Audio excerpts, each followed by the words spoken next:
The secret warrior episode 1-20। Hello दोस्तों, हमारा pocket audio book channel में आपका स्वागत है, जहां स्टोरी सुनाई नहीं जाती, महसूस किया जाता है, आपका मन हो रूह पर छाप छोड़ जाता है। अगर स्टोरी पसंद आया हो और जो नया हो प्लीज़ लाइक, शेयर और सब्सक्राइब जरूर करें। चलिए शुरू करते हैं।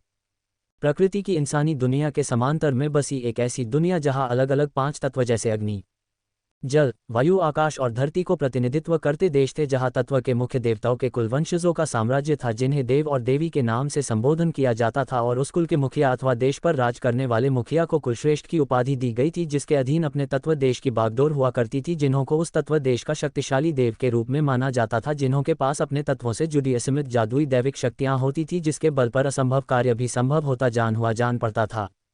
और उसी तत्व देशों में से एक अग्नि देश की राजधानी मुगिधु में आज की रात कयामत की रात थी। काले घने बादलों से घिरे तूफानी अंधेरी रात में कुलश्रेष्ठ के भवन से तलवारों से तलवार टकराने की आवाज भवन के चारों ओर गूंज रही थी। लाल और काली पोशाक पहने योद्धा एक एक कर कुलश्रेष्ठ भवन के सैनिकों को गाजर मूली की तरह काटते हुए आगे बढ़ते हुए मुख्य भवन की ओर बढ़ रहे थे। मुख्य भवन के अंदर अग्निदेश के कुलश्रेष्ठ आरोहण देव और उनके पत्नी कुलदेवी अश्विनी देवी अपने पुत्र, जो 3 वर्ष का एक छोटा सा बालक था, उनकी रक्षा में अपने दिव्य स्वर्ण कवच धारण कर हाथों में तलवार लिए अपने कुछ विश्वसनीय योद्धाओं के साथ खड़े थे। तभी कक्ष के दीवार को तोड़कर लाल और काले वस्त्र पहने नकाबपोश योद्धा अंदर प्रवेश करते हैं, और उनके पीछे पीछे ऊंचा लंबा कद काठी वाला लाल वस्त्रों के ऊपर काले धातु से बने कवच को पहने व्यक्ति भी तेज गति से अपने कुछ योद्धाओं के साथ अंदर प्रवेश करता है, जिसकी तलवार से टप टप कर खून टपक रही थी। उसके वस्त्र और कवच के साथ उसका चेहरा भी खून से सना हुआ था। अपने हथेलियों से अपने चेहरे पर लगे खून को साफ करते हुए उसकी खूनी आंखें लाल पड़ चुकी थी। बाहर आकाश में छाए काले घने बादल और उससे निकलती कड़कड़ाती हुई चमकती बिजली मानो किसी के ऊपर गिरकर आज उसे राख में बदलना चाहती हो। खून और जली हुई लाशों की दुर्गंध से नीचे जमीन पर बिखरे लाशों पर किसी का ध्यान जाता है, जहां देखने पर चारों ओर लाशें ही लाशें बिखरी पड़ी थी। किसी का सिर नहीं था तो किसी के हाथ। आग की लपटों में धू धू कर जलती हुई इमारत वहां आई तबाही का सबूत दे रही थी। ऐसा डरावना दृश्य जिसे देख डर से कांपते हुए किसी की आत्मा तक के रोंगटे खड़े हो जाए। उन लाशों के मध्य में खड़ा एक नवयुवक चारों ओर देख रहा होता है, जैसे वहां आई उस खौफनाक तबाही को समझने की कोशिश कर रहा हो, परंतु उसे युद्ध से हुए विनाश के अलावा चारों ओर कुछ भी दिखाई नहीं पड़ रहा था। तभी दूर से किसी को उसका नाम लेकर पुकारता हुआ उसे सुनाई पड़ता है, बेटा आयुष्मान, यहाँ से चले जाओ, तुम जल्दी जाओ। उस ओर देखने पर जंजीरों से बंधी लहूलुहान घायल अवस्था में एक स्त्री उसकी ओर आशा भरी दृष्टि से देख रही थी। वही पास में स्वर्ण के कवच पहने योद्धा हाथों में तलवार लिए दैत्य के समान काले कवच पहने व्यक्ति से युद्ध कर रहा था।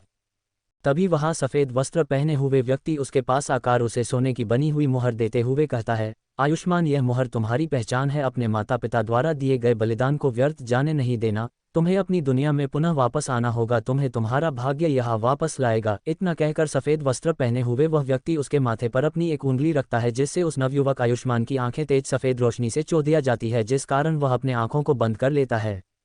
दोबारा अपनी आंखें खोलने पर खुद को अपने बेड पर पाता है। खुद को अपने बिस्तर पर पाकर राहत भरी सांस लेते हुए कहता है, थैंक गॉड, ये सपना था। लेकिन ये सपना आखिर बार बार दिखाई क्यों देता है? क्या मेरा इस सपने से अथवा उन लोगों से कहीं कोई संबंध तो नहीं? ये सोचते हुए सपनों में दिखाई देने वाले उन लोगों के चेहरे को याद करने की कोशिश करता है, परंतु उसे धुंधली परछाई के अलावा कुछ याद नहीं आता है। दरअसल पिछले कुछ वर्षों से आयुष्मान को इस तरह के सपने महीने में 1-2 बार आते थे, परंतु उसके 18 वर्ष के होने पर मनाई जा रही बर्थडे पार्टी में लगी चोट, जो उसे उसके अंकल द्वारा दी गई बर्थडे गिफ्ट नई बाइक से गिरने पर लगी थी, उसके बाद से ज्यादातर आए हर दूसरी दिन उसे यह सपने आने लगे थे। वॉशरूम में फ्रेश होने के बाद जब वह आईने के सामने खड़े होकर खुद को देखता है, तब उसके हल्के सुनहरे बाल, गोरा रंग जिसकी चमक कल के दिनों से कुछ ज्यादा चमकदार लग रहा था। वैसे तो देखने में आयुष्मान दुबला पतला सा था, परंतु आज वह अपने मांसपेशियों में बहती हुई साफ ऊर्जा को महसूस कर पा रहा था, जो उसके शरीर को फुर्तीला और ताकतवर बना रही थी। शायद ये जिम ज्वाइन करने का असर है, ये सोच उस पर वह ज्यादा ध्यान नहीं देता है। आयुष्मान अपने में आई इस बदलाव को नजरअंदाज कर तैयार होकर वह सीढ़ियों से नीचे ब्रेकफास्ट के लिए उतरता है। नीचे उतरने पर सामने उसे एक व्यक्ति को कुर्सी पर बैठ हाथों में अखबार लिए पता हुआ पाता है। वह व्यक्ति और कोई नहीं, आयुष्मान का अंकल रामानुजन उपाध्याय है, जो एक लेखक के साथ जाने माने इतिहासकार भी हुआ करते थे। उनके करीब पहुंचकर आयुष्मान झुकते हुए उनके पैरों को छूते हुए उनको प्रणाम करता है। दरअसल रामानुजन थोड़े पुराने ख्यालत के थे। उनका मानना था कि इंसान भले जितनी भी उन्नति कर ले या आगे बढ़े, हमें हमारी संस्कृति को नहीं भूलना चाहिए। आयुष्मान के पैर छूने पर उसे देखते हुए कहते हैं, क्या आज कॉलेज नहीं जाना तुम्हें? कितनी बार कहा तुम्हें सुबह जल्दी उठा करो, योगा, मेडिटेशन और पूजा पाठ किया करो, जिससे तुम मानसिक और शारीरिक रूप से स्वस्थ रहोगे। इस पर जवाब देते हुए आयुष्मान कहता है, कम ऑन मामा जी, फिर से आप शुरू हो गए। आपको पता है ना, मैंने जिम ज्वाइन कर लिया है, आपको मेरी बायोशेप दिखाओ क्या? कहते हुए तरह तरह के पोज करके अपने अंकल को दिखता है, फिर मुस्कुराते हुए कुर्सी पर बैठे अपने अंकल को गले लगा लेता है। इससे यह पता चलता है कि भले रामानुजन पुराने ख्यालों का हो पर वह अपने भांजे आयुष्मान से बहुत प्यार करता है। तभी वह पूजा की थाली लिए लाल साड़ी में सर पर आंचल ओढ़े वहाँ उसकी आंटी आती है, जिसे देख आयुष्मान उनके पास जाकर पहले गले लगाते हुए कहता, गुड मॉर्निंग मम्मा। पहनावे से पूरी तरह से भारतीय संस्कारी महिला की तरह, लेकिन ख्यालात रामानुजन से पूरी तरह से विपरीत, मॉडर्न कोई और नहीं रामानुजन की धर्मपत्नी और आयुष्मान का आंटी सुलेखा उपाध्याय थी, जिसे वो मम्मी कहकर पुकारा करता है। उठ गया मेरा लाडला बेटा, चल तेरे अंकल को भी बुलाकर ब्रेकफास्ट के लिए बुलाकर दोनों टेबल पर बैठ जाओ, तुम दोनों के लिए मैं नाश्ता लगा देती हूँ। ये कहते हुए आयुष्मान के माथे पर तिलक लगाते हुए उसके बालों पर हाथ फेरती है और पूजा के थाली को रखकर किचन में जाती है। रामानुजन और सुलेखा की अपनी कोई संतान नहीं थी, उनके लिए जो कुछ भी था वह बस आयुष्मान ही था। ये बात आयुष्मान भी अच्छी तरह से जानता था, इसलिए उनसे कभी भी अपने माता पिता के बारे में पूछने की हिम्मत नहीं हुई, क्योंकि उसे लगता था कि यह बात उनको हर्ट कर सकती थी। परंतु आज नाश्ते के टेबल पर बैठे रामानुजन की आंखें आयुष्मान की ओर देखते हुए कहते हैं, बिल्कुल अपने पिता की तरह दिखते हो तुम। अचानक से इस तरह अपने अंकल को उसके पिता के बारे में कहता सुन चौंक जाता है, क्योंकि आज से पहले कभी भी उन्होंने उसके माता पिता के बारे में कभी बात नहीं की थी।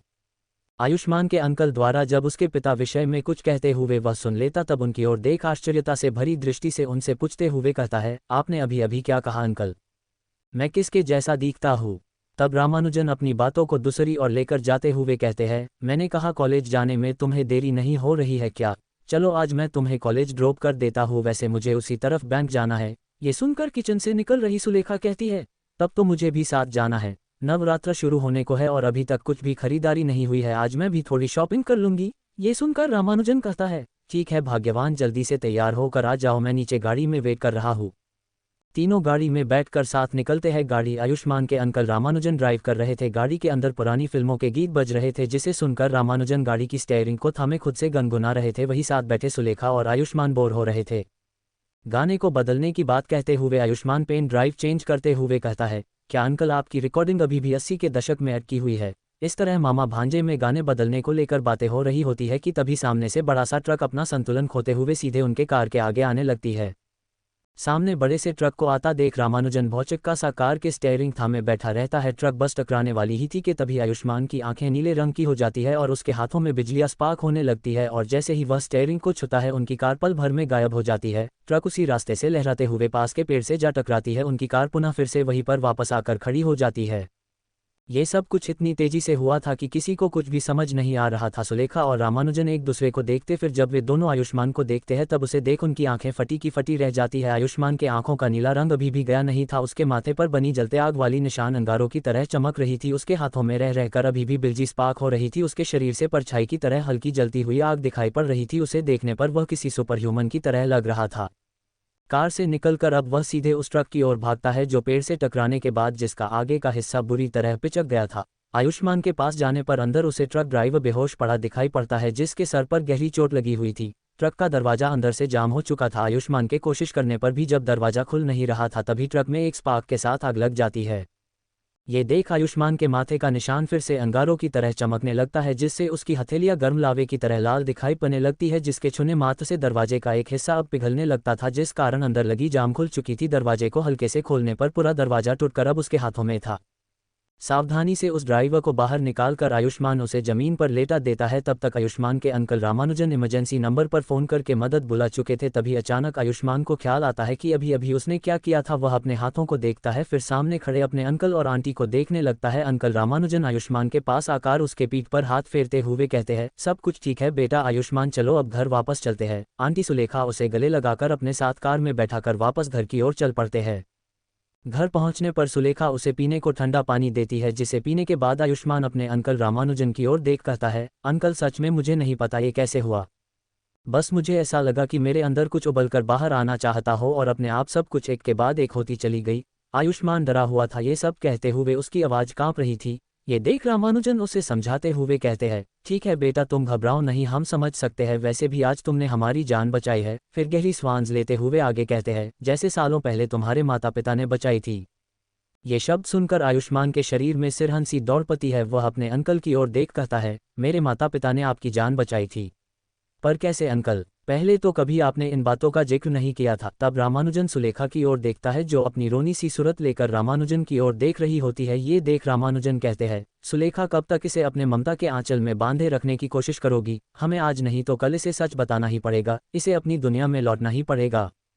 ये सुनकर आयुष्मान का धैर्य टूट सा जाता है और फिर अपने अंकल से कहता है, प्लीज़ अंकल मुझे इस तरह पहेली ना सुनाए, आखिर आप किस दुनिया की बात कर रहे हैं, मुझे कहाँ वापस जाना है, आप खुलकर क्यों नहीं बताते हैं। तब अंकल रामानुजन सुलेखा से अंदर रखी हुई छोटे से बक्से को लाने को कहते हैं। वह अपनी आंखों से बहते आंसुओं को पोंछते हुए उस बक्से को लेकर आती है। उस बक्से की ओर दिखाते हुए रामानुजन कहते हैं, ये तुम्हारी पहचान है जो तुम्हारे पिता ने मुझे देते समय कहा था। इतना कहते हुए रामानुजन उस बक्से को आयुष्मान के आगे कर देते हैं और उसे खोलने को कहते हैं। भौचक्का सा आयुष्मान उस बक्से को खोलता है जिसमें लाल मखमली कपड़े के अंदर एक गोलाकार वाली सोने की मुहर रखी हुई थी जिस पर उड़ते हुए ड्रैगन जिसे अक्षदाह कहा जाता था उसकी चित्र बनी हुई थी। मुहर को अपने हाथों में लेने पर आयुष्मान की आंखें चौंकते हुए बड़ी बड़ी हो जाती है। ये वही मुहर थी जिसे वह अपने सपनों में अक्सर देखा करता था। आखिर यह रहस्य क्या था, इस मुहर के साथ आयुष्मान का आखिरकार संबंध क्या था, आयुष्मान में अचानक आई इस बदलाव का रहस्य क्या था उसके उन सपनों का रहस्य। इन सभी बातों को जानने के लिए कहानी के साथ जुड़े रहे। कहानी के अगले भाग में मिलते हैं दोस्तों। अपने अंदर आए बदलाव से डरा सहमा सा आयुष्मान जब स्वर्ण से बनी हुई उस परिचय मुहर को देखता है तो उसके होश उड़ जाती है, क्योंकि यह वही स्वर्ण की मुहर थी जिसे वह सपनों में देखा करता था। तभी उसके माथे पर बनी जलती हुई अग्नि का निशान पुनः एक बार सक्रिय होते हुए किसी जलती हुई अंगारों की तरह लाल होने लगती है, जिस कारण उसके सिर में दर्द होने और चक्कर आने के साथ साथ उसके आंखों के आगे आग के लपटों में घिरा इमारत, यहाँ वहाँ बिखरी हुई छत बिछड़ लाशें और हाथों में तलवार लिए लड़ रहे लोग के दृश्य एक एक कर आने लगती है। और यह सब कुछ देखना किसी साधारण व्यक्ति के बस की बात नहीं थी, क्योंकि ये दृश्य अंदर से दिल को कंपा जाती थी। यह सब दिखाई देने पर उसके माथे और शरीर पसीने से तरबतर हो जाती है, जैसे किसी आग के भट्टी से वह अभी निकला हो। इसलिए आयुष्मान उस मुहर को तुरंत टेबल के ऊपर रख देता, जिसके बाद सब कुछ सामान्य हो जाता है। कुछ देर शांत रहकर अपने हाथों से अपने माथे पर आई पसीने को पोंछते हुए कहता है, अंकल आप कह रहे थे कि मेरे माता पिता ने आप दोनों की जान बचाई थी, क्या आप उस घटना को विस्तार में बताएंगे। ये सुनकर रामानुजन गंभीर सांसें लेते हुए कहते हैं, तकरीबन 15 से 16 साल पुरानी बात होगी, जब मैं और तुम्हारी आंटी रात को हमारे करीबी फैमिली फ्रेंड के यहाँ से पार्टी अटेंड करके लौट रहे थे। उस दिन की घटनाओं को सोचते हुए रामानुजन बहुत ही ज्यादा गंभीर हो गए थे। फिर आगे कहते हैं, उस रात अचानक से मौसम बहुत खराब हो गई थी, चारों ओर काला घना बादल छाया हुआ था, जिस कारण वह रात डरावनी काली रात में बदल चुका था। शहर में रुक रुक कर तेज बारिश हो रही थी। ये सब कहते हुए रामानुजन के चेहरे पर डर का भाव साफ दिखाई पड़ रहा था। आगे बताते हुए रामानुजन कहते हैं, हमेशा की तरह मैं गाड़ी ड्राइव कर रहा था और बारिश भी तेज हो रही थी। तभी हमारे गाड़ी के आगे तेज बिजली आकार गिर जाती है, जिस कारण मैंने हठात ब्रेक लगा दिया था, जिससे गाड़ी वहीं रुक गई थी। गाड़ी के हेडलाइट से निकलती रोशनी में सामने मुझे कुछ लोगों की परछाई दिखाई दे रही थी, क्योंकि उस वक्त तेज बारिश हो रही थी और फिर गाड़ी के फ्रंट ग्लास में वाइपर लगातार चल रहे थे। इसलिए मैंने ध्यान लगाकर उस परछाई की ओर देखा तो सामने में कुछ लोग हाथों में तलवार लिए खड़े दिखाई दिए, जिन्होंने लाल और काले रंग के कपड़े पहने हुए थे। उनका चेहरा लाल कपड़ों से ढका हुआ था। ये कहते हुए रामानुजन के रोंगटे खड़े हो गए थे उस पल को याद करते हुए। फिर आगे कहता है, किसी पौराणिक काल के योद्धाओं की तरह दिखाई देने वाले लोगों में से एक ने अचानक अपना तलवार घुमाते हुए हम पर हमला कर दिया था। उसके तलवार घुमाने पर उससे निकलती तेज धारदार प्रकाश बारिश के बूंदों को काटते हुए तेजी से हमारे ओर बढ़ रही थी। ये सोचकर कुछ देर शांत होकर उन यादों में खो जाते हैं। दरअसल जिस तेजी से वह धारदार प्रकाश आगे बढ़ रही थी, वह एक पल में गाड़ी के साथ रामानुजन और उसकी पत्नी के 2 टुकड़े करने में सक्षम था। वह तेज धारदार ऊर्जा गाड़ी समेत उन दोनों को काट डालती। तभी उनके सामने सफेद रंग के कपड़ों में स्वर्णिम कवच धारण किए एक व्यक्ति देवदूत की तरह आगे आकर खड़ा हो गया था, जिसने अपने हाथों में एक लंबी तलवार पकड़ी हुई थी और फुर्ती से उसने अपनी तलवार को लहराते हुए उस तेज धारदार ऊर्जा को वहीं रोक दिया था। दूसरे ही पल उन लोगों से वह योद्धा भीड़ जाता है, फिर एक एक को अपने तलवार का शिकार बनाकर उन्हें यमलोक पहुंचाकर रामानुजन और उनकी पत्नी की जान बचा लेता है। कुछ देर खड़े होने के पश्चात वह व्यक्ति वही रास्ते में लड़खड़ा कर गिर जाता है और उसे उठाने गोद में एक छोटे से बच्चे को लिए एक सुंदर स्त्री वहां पहुंचती है, जिसे देखने पर लग रहा था कि जरूर वो उसकी पत्नी होगी। यह सब घटना इतनी जल्दी जल्दी घटित हो रही थी कि गाड़ी के अंदर बैठे रामानुजन और उनकी पत्नी सुलेखा को कुछ भी समझ नहीं आ रहा था। गाड़ी से तुरंत बाहर निकलकर रामानुजन उस व्यक्ति को जैसे तैसे गाड़ी में बैठा लेता है, साथ में वह स्त्री और उसके बच्चे को भी गाड़ी में बैठने को कहता है और अपने घर की ओर गाड़ी को भागते हुए लेकर जाता है। रास्ते में कोई किसी से बात नहीं कर रहा था, सभी लोग बस चुपचाप बैठे हुए थे। अपने पति को अचेत अवस्था में देख वह स्त्री अपने 2 उंगलियों को माथे पर लगाते हुए ध्यान करती है। फिर वह उंगली उस व्यक्ति के सिर पर रखते ही एक एनर्जी स्पार्क होते हुए उस व्यक्ति के शरीर में दौड़ने लगती है, जिस कारण उसे होश आ जाता है। ये देख भावुक होकर वह स्त्री कहती है, देव आरोहण आप ठीक तो है ना। ये कहते हुए उस व्यक्ति का हाथ पकड़कर रोने लगती है। वह व्यक्ति जिसको वह स्त्री आरोहण के नाम से पुकार रही थी, उसे देख कहता है, आप रोए नहीं देवी अश्विनी, मैं ठीक हूँ, हमारा पुत्र कुमार आयुष्मान तो ठीक है ना।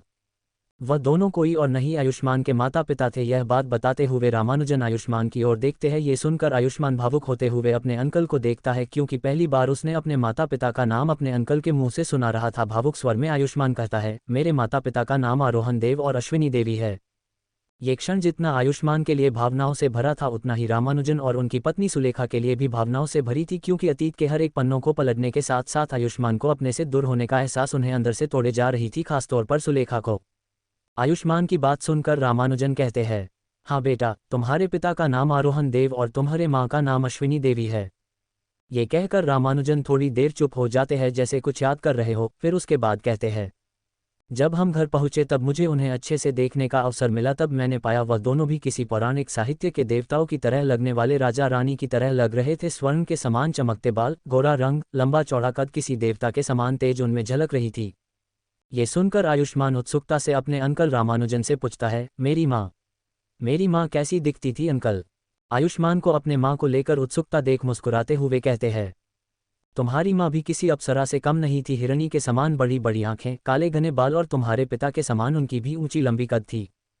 कुछ सोचकर मुस्कुराते हुए कहते हैं, 3 साल का छोटा सा बच्चा बिल्कुल जो अपने पिता की तरह लग रहा था, जिसे देखते ही तुम्हारे आंटी ने अपने गोद में ले लिया था, वह तुम थे आयुष्मान देव। ये सुनकर आयुष्मान अपने मामी को देखता है जो भावुक हुई जा रही थी। रामानुजन आगे अपनी बात रखते हुए कहते हैं, मैं कुछ कहता तुम्हारे पिता ने मुझ धन्यवाद देते हुए कहा।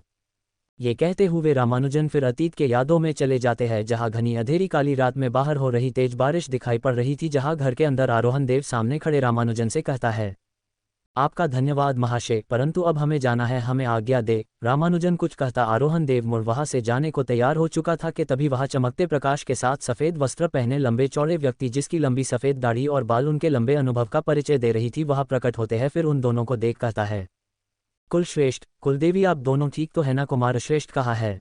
ये कहते हुए आसपास देखने लगता है। फिर सुलेखा के गोद में उसे देख राहत की सांस लेते हुए कहते हैं, हमें अब यहाँ से जल्दी चलना होगा, क्योंकि आपके भाई कालिंदी की लाल सेना यहाँ कभी भी पहुँच सकती है। ये सुन सभी वहाँ से निकलने की तैयारी करते हैं, और जैसे ही देवी अश्विनी आयुष्मान को सुलेखा के गोद से लेने को जाती है, तब वह व्यक्ति उन्हें रोकते हुए कहते हैं, कुमार श्रेष्ठ को यही रहने दे देवी, उनके लिए यही अच्छा होगा, शायद भाग्य के नियति में भी यही लिखा है। ये सुनकर देवी अश्विनी चौंकते हुए कहती है, आप ये क्या कह रहे हैं कुलगुरु श्रेष्ठ? 3 साल के छोटे बच्चे को मैं प्रकृति की इंसानी दुनिया में यूं अकेले कैसे छोड़ सकती हूँ? वह सफेद वस्त्रधारी बूढ़ा व्यक्ति उनका कुलगुरु श्रेष्ठ था। ये बात तब रामानुजन और उनकी पत्नी को पता चलता है। देवी अश्विनी की बात सुनकर कुलश्रेष्ठ आरोहन देव की ओर देखते हैं, और आरोहन देव कुलगुरु की बात को समझ जाते हैं। फिर आगे बढ़कर हाथ जोड़कर रामानुजन और उनकी पत्नी सुलेखा से कहते हैं, महोदय, मेरे और मेरी पत्नी के साथ साथ मेरे इस पुत्र के भी प्राण संकट में है। आपसे मैं निवेदन करता हूँ, मेरे पुत्र की सुरक्षा हेतु इसे अपने शरण में लीजिए। रामानुजन और सुलेखा की कोई संतान नहीं थी, इसलिए जब आरोहन देव ये निवेदन करते हैं तब वह दोनों भी जल्दी राजी हो जाते हैं। विदाई लेने से पहले आयुष्मान के माता पिता अपनी आत्मिक ऊर्जा से स्वर्णिम मुहर को प्रकट कर रामानुजन को देते हुए कहते हैं, यह इसकी पहचान है, समय आने पर इसे यह मुहर दीजिएगा।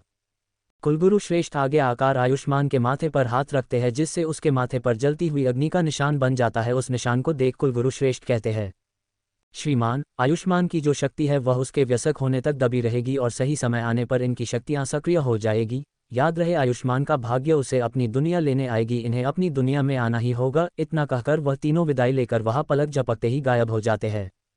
इतना कहकर रामानुजन शांत हो जाते हैं। आयुष्मान उन दोनों के पास जाकर रामानुजन और सुलेखा को गले लगा कर कहता है, आप दोनों मेरे लिए हमेशा स्पेशल रहे हैं, आपकी जगह कोई नहीं ले सकता, मेरे असली माता पिता भी नहीं। आयुष्मान की यह बात सुनकर सुलेखा अपनी अश्रुओं को रोक नहीं पाती और फुट फुट कर रोने लगती है। अगली सुबह हमेशा की तरह आयुष्मान अपने कॉलेज जाने के लिए तैयार होकर निकलता है। रास्ते भर उसे कल की बातें रह रहकर याद आ रही थी, जिस कारण उसकी जलती हुई अग्नि का निशान बीच बीच में सक्रिय हो जाता था। जल्दी ही वह कॉलेज पहुंच जाता है। कॉलेज पहुंचने पर क्लासरूम के बाहर उसके सामने से एक खूबसूरत लड़की गुजरती है, जिसके लंबे काले घने खुली हुई बाल जो हवा में उड़ते हुए बार बार उसके चेहरे पर आ जाती थी, जिसको हटाने पर उसकी हिरनी के सामान बड़ी बड़ी आंखें किसी को भी घायल कर सकती थी। जब वह अपनी गुलाबी रसीले होठों को अपने दांतों से दबाती थी तो ऐसा लगता था जैसे उसमें से मीठी मधुर रस टपक पड़ेंगे। इस तरह अप्सरा जैसी लड़की आयुष्मान को देख मुस्कुराती है। उसकी मुस्कुराहट हमेशा की तरह आयुष्मान के दिल पर किसी तीर के समान चुभती थी, परंतु वह उसे देख मुस्कुराने के अलावा और कुछ नहीं कर पाता था। वह हमेशा से चाहता तो था कि उसके पास जाकर उससे बात करे, परंतु उसकी खूबसूरती को देख कभी हिम्मत नहीं हुई थी। अपने अरमानों को अपने दिल में दबाए आयुष्मान हमेशा की तरह क्लास अटेंड करने पहुंचता है। क्लास खत्म होने पर कोई उसे हाथों में एक पर्चा थमाकर वहां से चला जाता है, परंतु जिसे ने उसके हाथों में वह पर्चा थमाया था आयुष्मान उसे देख नहीं पाता है। पर्चे को ध्यान से पढ़ने पर उसमें लिखा रहता है, अगर अपने अतीत को जानना चाहते हो तो कैंपस के पीछे वाले मैदान में कॉलेज खत्म होने पर मिलो। पर्चे को पढ़ने के बाद आयुष्मान निर्णय ले नहीं पा रहा था कि वह जाए या नहीं, फिर हिम्मत कर वहां जाने के बारे में सोचता है। कॉलेज के सभी क्लासेस खत्म हो गई थी, ज़्यादातर स्टूडेंट्स कॉलेज से चले गए थे, लेकिन आयुष्मान कैंपस के पीछे मैदान की ओर बढ़े चले जा रहा था। तभी उसे रास्ते में वह खूबसूरत लड़की मिलती है जो आयुष्मान को देख कहती है, अरे आयुष्मान, तुम वहाँ कहाँ जा रहे हो? क्लासेस तो खत्म हो गई है ना, तो क्या तुम्हें आज घर नहीं जाना है क्या?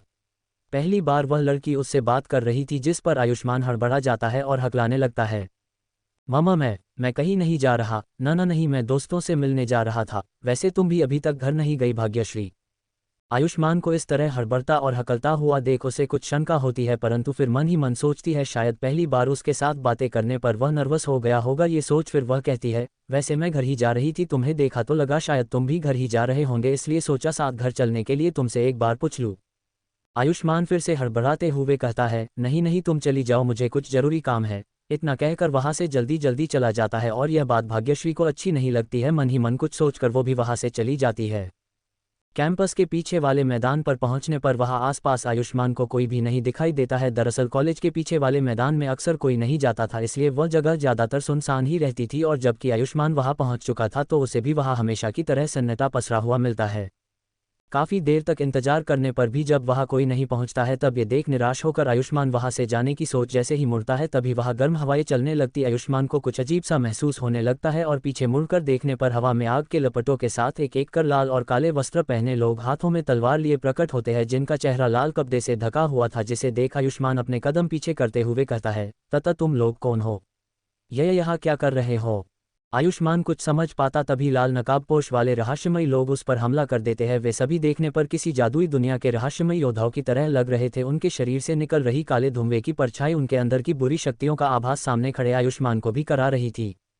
लाल नकाब ओढ़े रहस्यमयी योद्धा के हाथों की तलवारें सूरज की कड़ी धूप में ऐसे चमक रही थी मानो जैसे वह उसके खून के प्यासे हो, और तभी उनमें से एक नकाबपोश योद्धा अपनी कलाइयों को घुमाते हुए तेजी से अपनी तलवार को घूमता है, और उसके तलवार घुमाने पर उसके हाथों से अग्नि के लपटों के समान लाल धारदार पैनी ऊर्जा की किरणें तलवार से होते हुए आयुष्मान की ओर बढ़ने लगती है।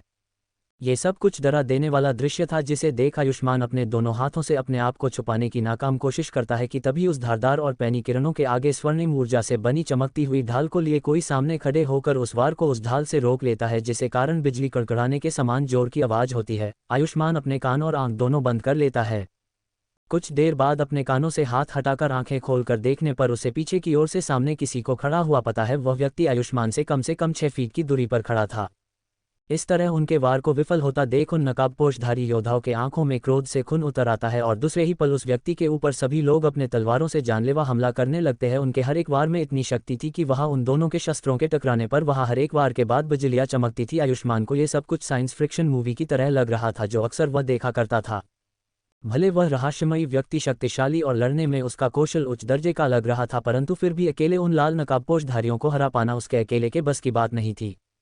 कुछ देर बाद अपने आप को ठीक ठाक हाल में पाता देख जब वह सामने की ओर देखता है, तब उसके माथे पर जलते अग्नि का निशान सक्रिय होने लगी थी, जिस कारण आयुष्मान की आंखों का रंग बदलकर नीला पड़ने लगा था। उसके हथेलियों में लावे के समान अग्नि जल रही थी। अब आयुष्मान के चेहरे का भाव बदल गया था, जिसमें क्रोध साफ साफ झलक रहा था। फिर आगे बढ़ आयुष्मान अपने दोनों कालायों को घुमाने पर उससे निकलती अग्नि की ऊर्जा से एक नकाबपोश वही जलकर राख में परिवर्तित हो जाता है।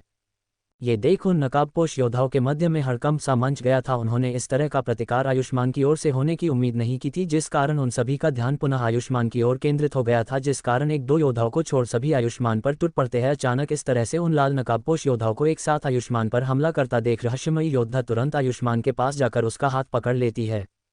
अब तक आयुष्मान पुनः अपने सामान्य स्थिति में आ चुका था। उस रहस्यमयी योद्धा के निकट आकर उसका हाथ पकड़ने पर उसके चेहरे पर लगा पर्दा, जो उसने अपने परिचय को गुप्त रखने के लिए पहना हुआ था, वह हट जाता है, जिस कारण उसका चेहरा अब आयुष्मान को साफ साफ दिखाई पड़ने लगा था, जिसे देख आयुष्मान के होश उड़ गए थे। उसे बड़े जोर का झटका लगा था, जैसे उसने बिजली की कोई नंगी तार को छू लिया हो। उस चेहरे को देखकर आयुष्मान में मुंह से बस इतना ही निकलता है, भाग्यश्री तुम। ये तुम हो। और फिर अगले ही पल दोनों हवा में गायब हो जाते हैं। उन दोनों के गायब होने पर अब एक एक कर वह लाल नकाबपोशधारी योद्धा भी अदृश्य हो जाते हैं और वहाँ का माहौल फिर से पहले की तरह शांत और सुनसान हो जाती है।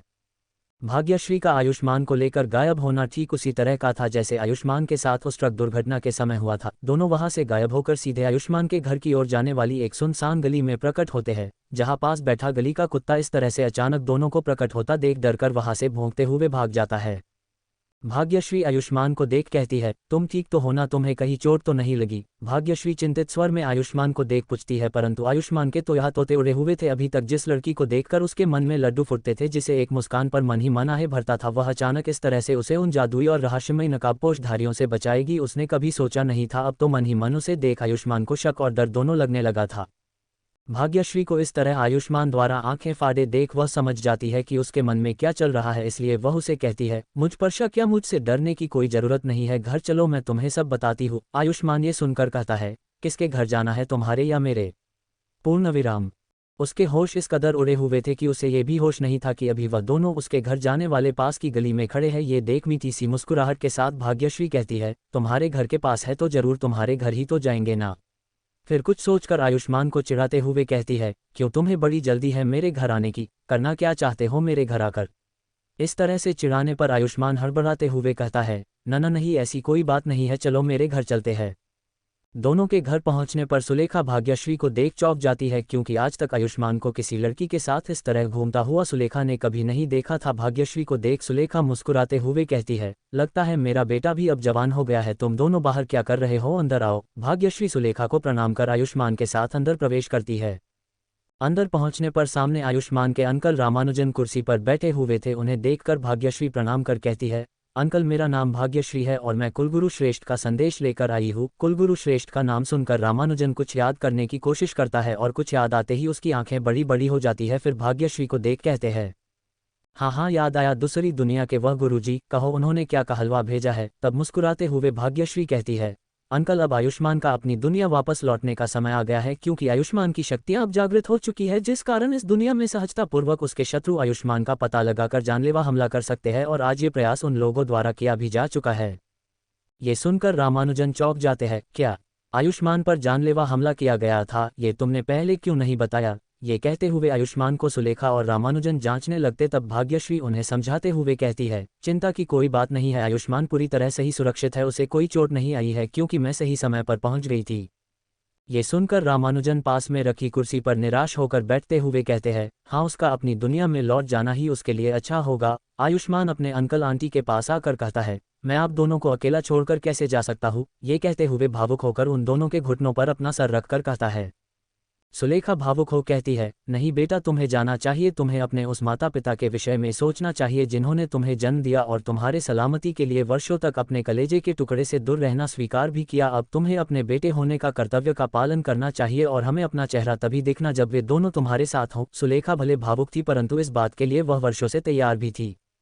भाग्यश्री आयुष्मान को देख कहती है, आयुष्मान तुम्हारा मुहर कहाँ है, हमें और देरी नहीं करनी चाहिए। तब रामानुजन अंदर से वह लकड़ी का बक्सा लेकर आते हैं, फिर उसमें से वह मुहर निकालकर आयुष्मान को देते हैं। तब आयुष्मान को देख भाग्यश्री कहती है, आयुष्मान मैं भाग्यश्री तुम्हारा भाग्य हूँ और मैं तुम्हें अपनी दुनिया वापस लेकर जाने के लिए आई हूँ, अपनी मुहर अपने हाथों में थाम लो। आयुष्मान उस मुहर को थाम कर खड़ा हो जाता है। कुछ देर ऐसे ही खड़े होने के बाद भाग्यश्री को देख इशारा करते हुए पूछता है, क्या हुआ, ऐसे क्यों देख रही हो? क्यों, मुझे और कुछ भी करना है क्या? आयुष्मान की यह बात सुनकर मुस्कुराते हुए कहती है, अपने शक्तियों का प्रयोग करो, अपने पूर्वजों का आवाहन करो। आयुष्मान तुरंत जवाब देते हुए कहता है, पर कैसे करूं? मुझ स्वयं को ही जब ये पता नहीं है कि मेरी शक्तियां क्या है तो कैसे उसका प्रयोग करूं? पूर्ण विराम। तब भाग्यश्री कहती है, लगता है सबसे पहले तुम्हें अपने आत्मा की पहचान करना सीखना होगा। ये कहती हुई कुछ विचार कर कहती है, ठीक है, सबसे पहले तुम्हें आत्मज्ञानी ध्यान कला की कुछ बातें बताती हूँ, उसे तुम ध्यान से सुनना और उसी प्रकार उसका अभ्यास करना।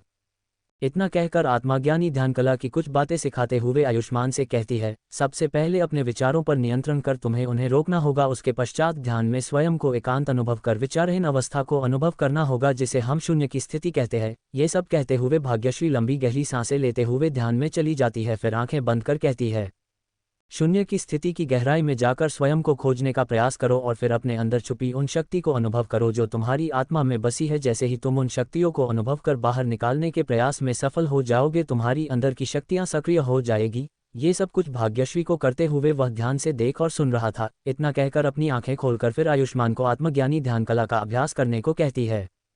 ग्रेट। भाग्यश्री द्वारा आत्मज्ञानी ध्यान के कुछ गुण बताने के पश्चात आयुष्मान उस ध्यान कला का अभ्यास करने बैठ जाता है। भले ही आयुष्मान के लिए आत्मज्ञानी ध्यान कला बिल्कुल नई विषय थी, परंतु आयुष्मान हमेशा से विलक्षण बुद्धि वाला तेज छात्र रहा था। सदैव उसकी प्रतिभा अन्य छात्रों से उसे अलग परिचय प्रदान करती थी। शायद यही कारण था जिसके चलते जल्दी ही वह उस ध्यान कला को सफलतापूर्वक समझकर करने में सफल रहा था, जिसके फलस्वरूप उसके नशों से साफ ऊर्जा तेज गति से बहते हुए शरीर के हर एक अंग तक पहुंचने लगती हैं, जिसके असर से उसके शरीर से बाहर निकलती हुई हल्की नीली अग्नि के समान ऊर्जा के रूप में नजर आने लगती हैं। कुछ ही पलों में आयुष्मान की आत्मिक शक्ति चौथे स्तर में पहुंच चुकी थी, जिसको देख भाग्यश्री भी आश्चर्यता सर भरी दृष्टि से उसे कहती हैं, ओह, मैं जितना सोच रही थी, तुम्हारी आत्मिक शक्ति की रफ्तार उससे भी तेज निकली। उधर आत्मिक शक्ति की ऊर्जा चौथे स्तर पर पहुंचने से आयुष्मान अपने अंदर एक तूफान सा महसूस कर रहा था। उसको ऐसा अनुभव हो रहा था मानो जैसे उसके शरीर में खून नहीं बिजली दौड़ रही हो, और खुद को इतना हल्का अनुभव कर रहा था जैसे कि अगर वह एक छलांग लगा दे तो कहीं आसमान में उड़ने ना लग जाए। अपनी आत्मिक शक्ति के बढ़ने पर आयुष्मान भाग्यश्री को देख कहता है, अब इसके आगे क्या करना है। अब आयुष्मान को अपने आप में हुए परिवर्तन के पश्चात उसकी रुचि बढ़ गई थी। तब भाग्यश्री उत्तर देते हुए आयुष्मान से कहती हैं, अब अपने मुहर को हथेली पर रख ध्यान के द्वारा अपनी ऊर्जा को उस पर केंद्रित करो। ये सुन आयुष्मान भाग्यश्री के कहे अनुसार मुहर पर ध्यान लगाते हुए ऊर्जा को मुहर पर केंद्रित करने का प्रयास करता है, और तभी मुहर स्वर्ण के समान चमकने लगती हैं। तभी भाग्यश्री आयुष्मान को कहती हैं, उस मुहर को अब अपने हृदय के पास रखो। आयुष्मान जैसे ही अपने हृदय के पास मुहर को रखता है, तभी मुहर की स्वर्णिम चमक पूरे शरीर में फैलने के साथ बिजली चमकने के समान तेज प्रकाश होती है, और उस प्रकाश के कम होते ही आयुष्मान अब अपने अलग ही स्वरूप में सामने दिखाई पड़ता है। स्वर्ण कवच से उसका पूरा शरीर ढका हुआ था, जैसे उस कवच ने शरीर के त्वचा की जगह ली रखी हो। उसके शरीर की मांसपेशियां किसी पहलवानों की तरह लग रही थी। अब वह एक शक्तिशाली युवक की तरह दिखाई दे रहा था। उसके संपूर्ण शरीर से स्वर्णिम ऊर्जा निकलकर उसके चारों ओर घूम रही थी। इस तरह का परिवर्तन देख आयुष्मान स्वयं भी आश्चर्य में था। उसने ऐसा कुछ होने की बात सपने में भी कभी कल्पना नहीं की थी। आयुष्मान में आए बदलाव को देख मीठी सी मुस्कान देते हुए भाग्यश्री खुश होकर कहती हैं, तुम तो अभी से बहुत ही शक्तिशाली और आकर्षक लग रहे हो। अब तो तुम्हें तत्व नगरों के कुमारियों से पीछा छुड़ाना मुश्किल पड़ जाएगा। भाग्यश्री का कहना कहीं से भी गलत नहीं था। वाकई में आयुष्मान के इस परिवर्तन के पश्चात उसके व्यक्तित्व में चौंका देने वाला परिवर्तन आ गया था। जहां पहले दुबला पतला सा डरा सहमा हुआ युवक था, अब उसकी जगह पौराणिक दैविक योद्धा की तरह दिखाई देने वाला गठिले शरीरधारी युवक जो आत्मविश्वास से पूरी तरह से लबालब भरा हुआ था। उसके इस व्यक्तित्व में कुछ अलग ही आकर्षण था जिसे देख अप्सराएं भी आकर्षित हो जाए। रामानुजन और सुलेखा यह नज़ारा देख खुश तो थे, परंतु आज आयुष्मान उनसे दूर भी जा रहा था। इस बात से वे दोनों काफ़ी ज़्यादा दुखी थे, क्योंकि 3 साल की उम्र से अपने बच्चे की तरह उन्होंने उसकी देखभाल की थी। जब कभी उसकी तबीयत खराब होती थी तब रात भर दोनों जागकर गीली पट्टियां बदलते रहते थे। उसे लगने वाली छोटी सी चोट पर पूरे हॉस्पिटल को अपने सिर पर उठा लेते थे। वाकई में ये घड़ी उनके जीवन की सबसे मुश्किल घड़ी थी। तभी आयुष्मान उन दोनों के पास आकर कहता है, अंकल, आंटी, आप दुखी ना होना, मैं आपसे मिलने आता रहूंगा। आपसे जो मुझे माता पिता से बढ़कर प्यार और पालना मिला है, उसके लिए मैं स्वयं को भाग्यशाली मानता हूँ। कुछ देर शांत होकर फिर आयुष्मान कहता है, इसे मैं कर्ज कहूँ या प्यार मैं नहीं जानता, परंतु मेरे जीवन में आप सदैव संजीवनी की तरह सजीव रहेंगे। पता नहीं मैं आप दोनों का ये कर्ज कैसे चुका पाऊंगा। आयुष्मान की यह बातें सुनकर सुलेखा भावुक होकर कहती है, बेटा आयुष्मान, अपने बच्चों पर माता पिता द्वारा लुटाया गया प्यार कर्ज नहीं होता, ये फर्ज होता है। बस तुम भी यह फर्ज निभाना, हमारे अंतिम यात्रा में अपने हाथों से आग दे देना। ये कहकर सुलेखा अपने पति के गले लगकर फुट कर रोती है। उसके पश्चात उन दोनों से गले लगकर दोनों के पैरों को छूते हुए आशीर्वाद लेकर आयुष्मान उनसे विदाई ले भाग्यश्री की ओर मुड़ जाता है। तभी भाग्यश्री कहती हैं, समय हो गया है, हमें और विलंब नहीं करनी चाहिए। ये कहते हुए भाग्यश्री अपने दोनों हाथों को हवा में घूमती हैं, जिससे आसपास की ऊर्जा एक जगह एकत्रित होकर घूमते हुए गोलाकार ऊर्जा में परिवर्तित हो जाती हैं, जो धीरे धीरे बढ़ने लगती, जिससे तत्व नगर के लिए मार्ग खुल जाती हैं। भाग्यश्री और आयुष्मान ऊर्जा से खुली उस मार्ग के अंदर प्रवेश करते हैं और दूसरे ही पल में तत्व नगर के अग्नि देश पहुंच जाते हैं। तभी भाग्यश्री कहती हैं, लो हम पहुंच गए, ये तत्व नगरों में से एक अग्नि देश है। स्कुराते हुए सामने के नज़ारों को देख कहती हैं, आश्चर्य हो। आयुष्मान भाग्यश्री की ओर देखते हुए कहता है, क्या पहुंच गए? हमने तो बस एक कदम ही तो बढ़ाया था। क्या एक दुनिया से दूसरे दुनिया में पहुंचना इतना आसान है? अपनी हिरनी के समान बड़ी बड़ी आंखों से आयुष्मान को निहारते हुए खिली हुई चेहरे पर मीठी सी मुस्कान के साथ उत्तर देते हुए भाग्यश्री कहती हैं, हाँ, परंतु हमारे लिए इंसानी दुनिया वालों के लिए तो ये सब कुछ असंभव कार्य हैं। तभी अचानक से शांत हो कुछ याद कर कहती हैं, देखो तुम्हें यहाँ सतर्क रहना होगा, तुम्हारे विषय में किसी को खबर ना हो कि तुम कौन हो, इस बात का खास ख्याल रखना होगा हमें। आयुष्मान हाँ में सर हिलाकर जवाब देते हुए भाग्यश्री से पूछता है, ठीक है, परंतु मुझे अपना परिचय छुपा के रखना क्यों है? आयुष्मान की यह बात सुनकर भाग्यश्री अपना मुंह बनाते हुए कहती है, क्यों तुम्हें अपने प्राणों से हाथ धोने की इच्छा है? वैसे मुझे प्रधानाचार्य श्रेष्ठ ने कहा था कि तुम्हें इस अग्निदेश पहुंचते ही विषय में सतर्क कर दूं, आगे तुम्हारी मर्जी। और फिर दोनों आगे अपनी मंजिल की ओर बढ़ने लगते हैं। चलते चलते आयुष्मान अपने साथ चल रही भाग्यश्री से पूछता है, वैसे हम जा कहाँ रहे हैं? आयुष्मान के इस प्रश्न का उत्तर देते हुए भाग्यश्री कहती है, गुरुकुल। और कहाँ? पूर्ण विराम। ये सुन वही रुककर अपने भौहे सिकुड़ते हुए आश्चर्य भरी दृष्टि से देखते हुए भाग्यश्री से आयुष्मान कहता है, गुरुकुल? पर गुरुकुल क्यों? उत्तर देते हुए भाग्यश्री कहती है, देखो मुझे कहा गया है कि तुम्हें इंसानी दुनिया से सीधे गुरुकुल लेकर पहुंचना है, इसलिए। और रही आगे की क्यों किसने वाली बात तो तुम वही जाकर खुद ही पूछ लेना। भाग्यश्री के इस तरह से कहने पर अब आयुष्मान के लिए और कुछ प्रश्न करने का सभी मार्ग एकदम से बंद हो गए थे। अब जो कुछ भी उसे पूछना अथवा जानना था उसे गुरुकुल पहुंचकर पता चलने वाला था। जैसे जैसे आयुष्मान आगे बढ़ता है वहां के नज़ारों को देख आश्चर्य में पड़ ये सोचने लगता है कि यहाँ पर भी धरती, आकाश, पेड़ पौधे, पशु पक्षियाँ नजर आ रही हैं। अगर कहे तो इंसानी दुनिया से भी सुंदर नज़ारा है, मानो किसी ने अपने हाथों से सजाया हो। नज़ारों का आनंद लेते हुए दोनों आगे बढ़ रहे थे और कुछ समय के पश्चात गुरुकुल के निकट पहुंचने पर भाग्यश्री कहती हैं, वो देखो गुरुकुल, हम गुरुकुल के बहुत निकट पहुंच गए हैं। ये सुन आयुष्मान आगे गुरुकुल की ओर देखता है और मन ही मन बड़बड़ाने लगता है, वाह क्या बात है, मैंने तो सोचा था यहाँ के गुरुकुल भी पुराने ज़माने के कहानियों की तरह झोपड़ियाँ देखने को मिलेगी, पर ये तो ऐसा लग रहा है जैसे पौराणिकता को आधुनिकता के रंग में रंगा गया हो। वाह, वाकई वहाँ के गुरुकुल के भवन पृथ्वी के आधुनिक भवनों से कई गुना आधुनिक लग रही थी, जिसके निर्माण में पौराणिक कलाकृति की झलक साफ नजर आ रही थी। ये गुरुकुल पहाड़ों के मध्य में एक ऊंचे समतल पहाड़ी पर बनी थी और गुरुकुल की भवन के द्वार तक पहुंचने के लिए एक लंबे पुल से होकर जाना पड़ता था। दोनों गुरुकुल के भवन और पहाड़ी के मध्य बनी पुल से होते हुए गुरुकुल के द्वार की ओर बढ़ने लगते हैं। गुरुकुल के द्वार में पहुंचने पर उन्हों को द्वार में खड़े द्वारपालों के द्वारा रोका जाता है। रुको, यहाँ से आगे बढ़ने से पहले कृपया अपना परिचय पत्र दिखाए, ये कहने वाला वहाँ खड़े द्वारपाल में से एक था। भाग्यश्री अपना स्वर्ण परिचय पत्र दिखाती हैं, जिसमें एक बाज पक्षी की आकृति बनी हुई थी।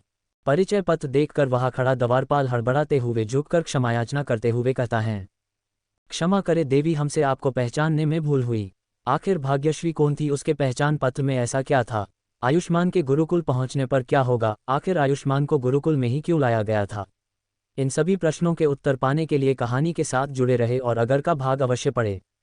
कृपया लाइक, कमेंट्स और शेयर करके कहानी में अपनी रुचि दर्शाएं। अब कहानी के अगले भाग में मिलते हैं दोस्तों। द्वारपाल के इस तरह क्षमा याचना करता देख आयुष्मान सोच में पड़ धीरे से बढ़ता है। ये भाग्यश्री तो छुपी रुस्तम निकली, आखिर ये है कौन जो इसका परिचय पत्र देख द्वारपाल के तोते उड़ गए। तभी भाग्यश्री आयुष्मान को देख कहती है, तुमने कुछ कहा क्या मुझे? तब आयुष्मान हड़बड़ाते कहता है, हाँ, नहीं तो मैं कुछ क्या कहूँगा, मैं तो बस तुम्हारे पीछे पीछे चल रहा हूँ। ये सुन भाग्यश्री मुस्कुराते हुए कहती है, चलो अब हमको गुरुकुल के प्रधानाचार्य श्रेष्ठ से मिलने जाना है। ये कहती हुई गुरुकुल के द्वार से अंदर प्रवेश करती है और आयुष्मान भी उसके पीछे पीछे अंदर प्रवेश करता है। अंदर प्रवेश करने पर आयुष्मान चारों ओर देख थोड़ा लड़खड़ा कर जमसा जाता है। आज से पहले इतना विशाल और भव्य हॉल उसने जीवन में कभी नहीं देखा था, इसलिए वहाँ आंखें फाड़े ऊपर नीचे दाएं बाएं होते हुए घूम घूम कर चारों ओर देखकर मन ही मन विचार करते हुए कहता है, ओह इतना विशाल हॉल, यह बाहर से जितना विशाल लग रहा था ये तो अंदर से और भी बड़ी है। तभी भाग्यश्री उसके कंधे पर अपना हाथ रख कर कहती है, क्या हुआ, यहाँ क्यों अटक गए तुम? देखो मेरे साथ साथ रहो, नहीं तो कहीं गुम हो जाओगे तो बाद में मुझे दोष ना देना। ये कहते हुए अपनी नाराजगी प्रकट करती है। आयुष्मान उत्तर देते हुए भाग्यश्री की नाराजगी को दूर करने का प्रयास करते हुए कहता है, मैं तो केवल भवन के भव्यता को देख रहा था। भव्यता का आनंद तुम फिर कभी लेना, अभी वर्तमान हमको प्रधानाचार्य श्रेष्ठ से मिलना है, वह हमारी प्रतीक्षा कर रहे होंगे, इसलिए हमें शीघ्रता करनी चाहिए। इतना कहकर भाग्यश्री आगे बढ़ जाती है और आयुष्मान भी उसके पीछे पीछे चलने लगता है। कुछ समय पश्चात दोनों प्रधानाचार्य श्रेष्ठ के कमरे के द्वार पर पहुंच जाते हैं। बाहर खड़ा द्वारपाल से भाग्यश्री कहती है, द्वारपाल, प्रधानाचार्य श्रेष्ठ को संदेश दे कि गरुण पंथ से भाग्यश्री आई है। ये सुनकर द्वारपाल कहता है, देवी श्रेष्ठ आपका ही प्रतीक्षा कर रहे, आप अंदर प्रवेश कर सकते हैं। भाग्यश्री हाँ में सर हिलाकर आयुष्मान को अपने साथ लेकर कमरे के अंदर प्रवेश करती है। अंदर प्रवेश करने पर सामने सफ़ेद लंबे पोशाक जिसके किनारों में सुनहरी चौड़ी पट्टियां बनी हुई ऐसे वस्त्र पहने हुए एक लंबे चौड़े कद का व्यक्ति जिनकी लंबी सफ़ेद दाढ़ी और बाल उनके लंबे समय के अनुभव का परिचय करा रही थी। उनके सीने के दाहिने तरफ लगी हुई स्वर्ण परिचय पत्र पर दो मशाल के मध्य में सूर्य की आकृति बनी हुई थी जिसमें पौराणिक भाषा में नीचे सूर्यपंथ प्रधानाचार्य अरिहंत देव लिखा हुआ था। भाग्यश्री और आयुष्मान के अंदर कक्ष में प्रवेश करने पर उनके चेहरे में खुशी भरी मुस्कुराहट के साथ एक संतोष का भाव साफ साफ झलक रहा था। दोनों को देख प्रधानाचार्य श्रेष्ठ उनसे कहते हैं, अग्नि देश के गुरुकुल में तुम्हारा स्वागत है। आयुष्मान आगे बढ़ आयुष्मान के दोनों कंधों को पकड़ उत्साहित होते हुए भाग्यश्री की ओर देख कहते हैं, देवी भाग्यश्री तुमने अपना कार्य बड़ी कुशलता के साथ पूर्ण किया है, अतः तुम भी प्रशंसा के साथ मेरे धन्यवाद के भी पात्र हो। इस तरह प्रधानाचार्य द्वारा प्रशंसा सुनकर भाग्यश्री कहती है, मेरी प्रशंसा कर मेरा उत्साह बढ़ाने के लिए आपका धन्यवाद प्रधानाचार्य श्रेष्ठ आपके मार्गदर्शन से ही मैं ये कार्य पूर्ण करने में सफल हो पाए, इसलिए आप स्वयं भी इस प्रशंसा के भागीदार हैं। भाग्यश्री के उत्तर सुनकर मुस्कुराते हुए सामने रखे कुर्सी पर बैठते हुए उन दोनों को भी सामने रखी हुई कुर्सी पर बैठने का संकेत करते हैं और उसके पश्चात तीनों अपनी बातों को आगे बढ़ाते हैं।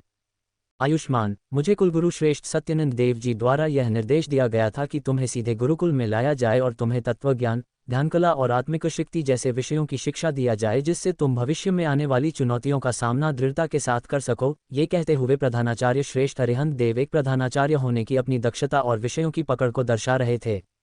उसके पश्चात भाग्यश्री की ओर देखते हुए कहते हैं, इस विशेष कार्य के लिए देवी भाग्यश्री तुम्हें प्रकृति के इंसानी दुनिया में भेजने का निर्णय भी कुलगुरु श्रेष्ठ द्वारा ही लिया गया था। ये सुनकर भाग्यश्री आश्चर्यता का भाव प्रकट करते हुए कहती है, परंतु प्रधानाचार्य श्रेष्ठ के कार्य करने के लिए कई सक्षम और शक्तिशाली गरुड़ योद्धा हमारे गरुड़ पंथ और गुरुकुल में उपस्थित थे, परंतु कुलगुरु श्रेष्ठ ने मेरा ही चुनाव किया।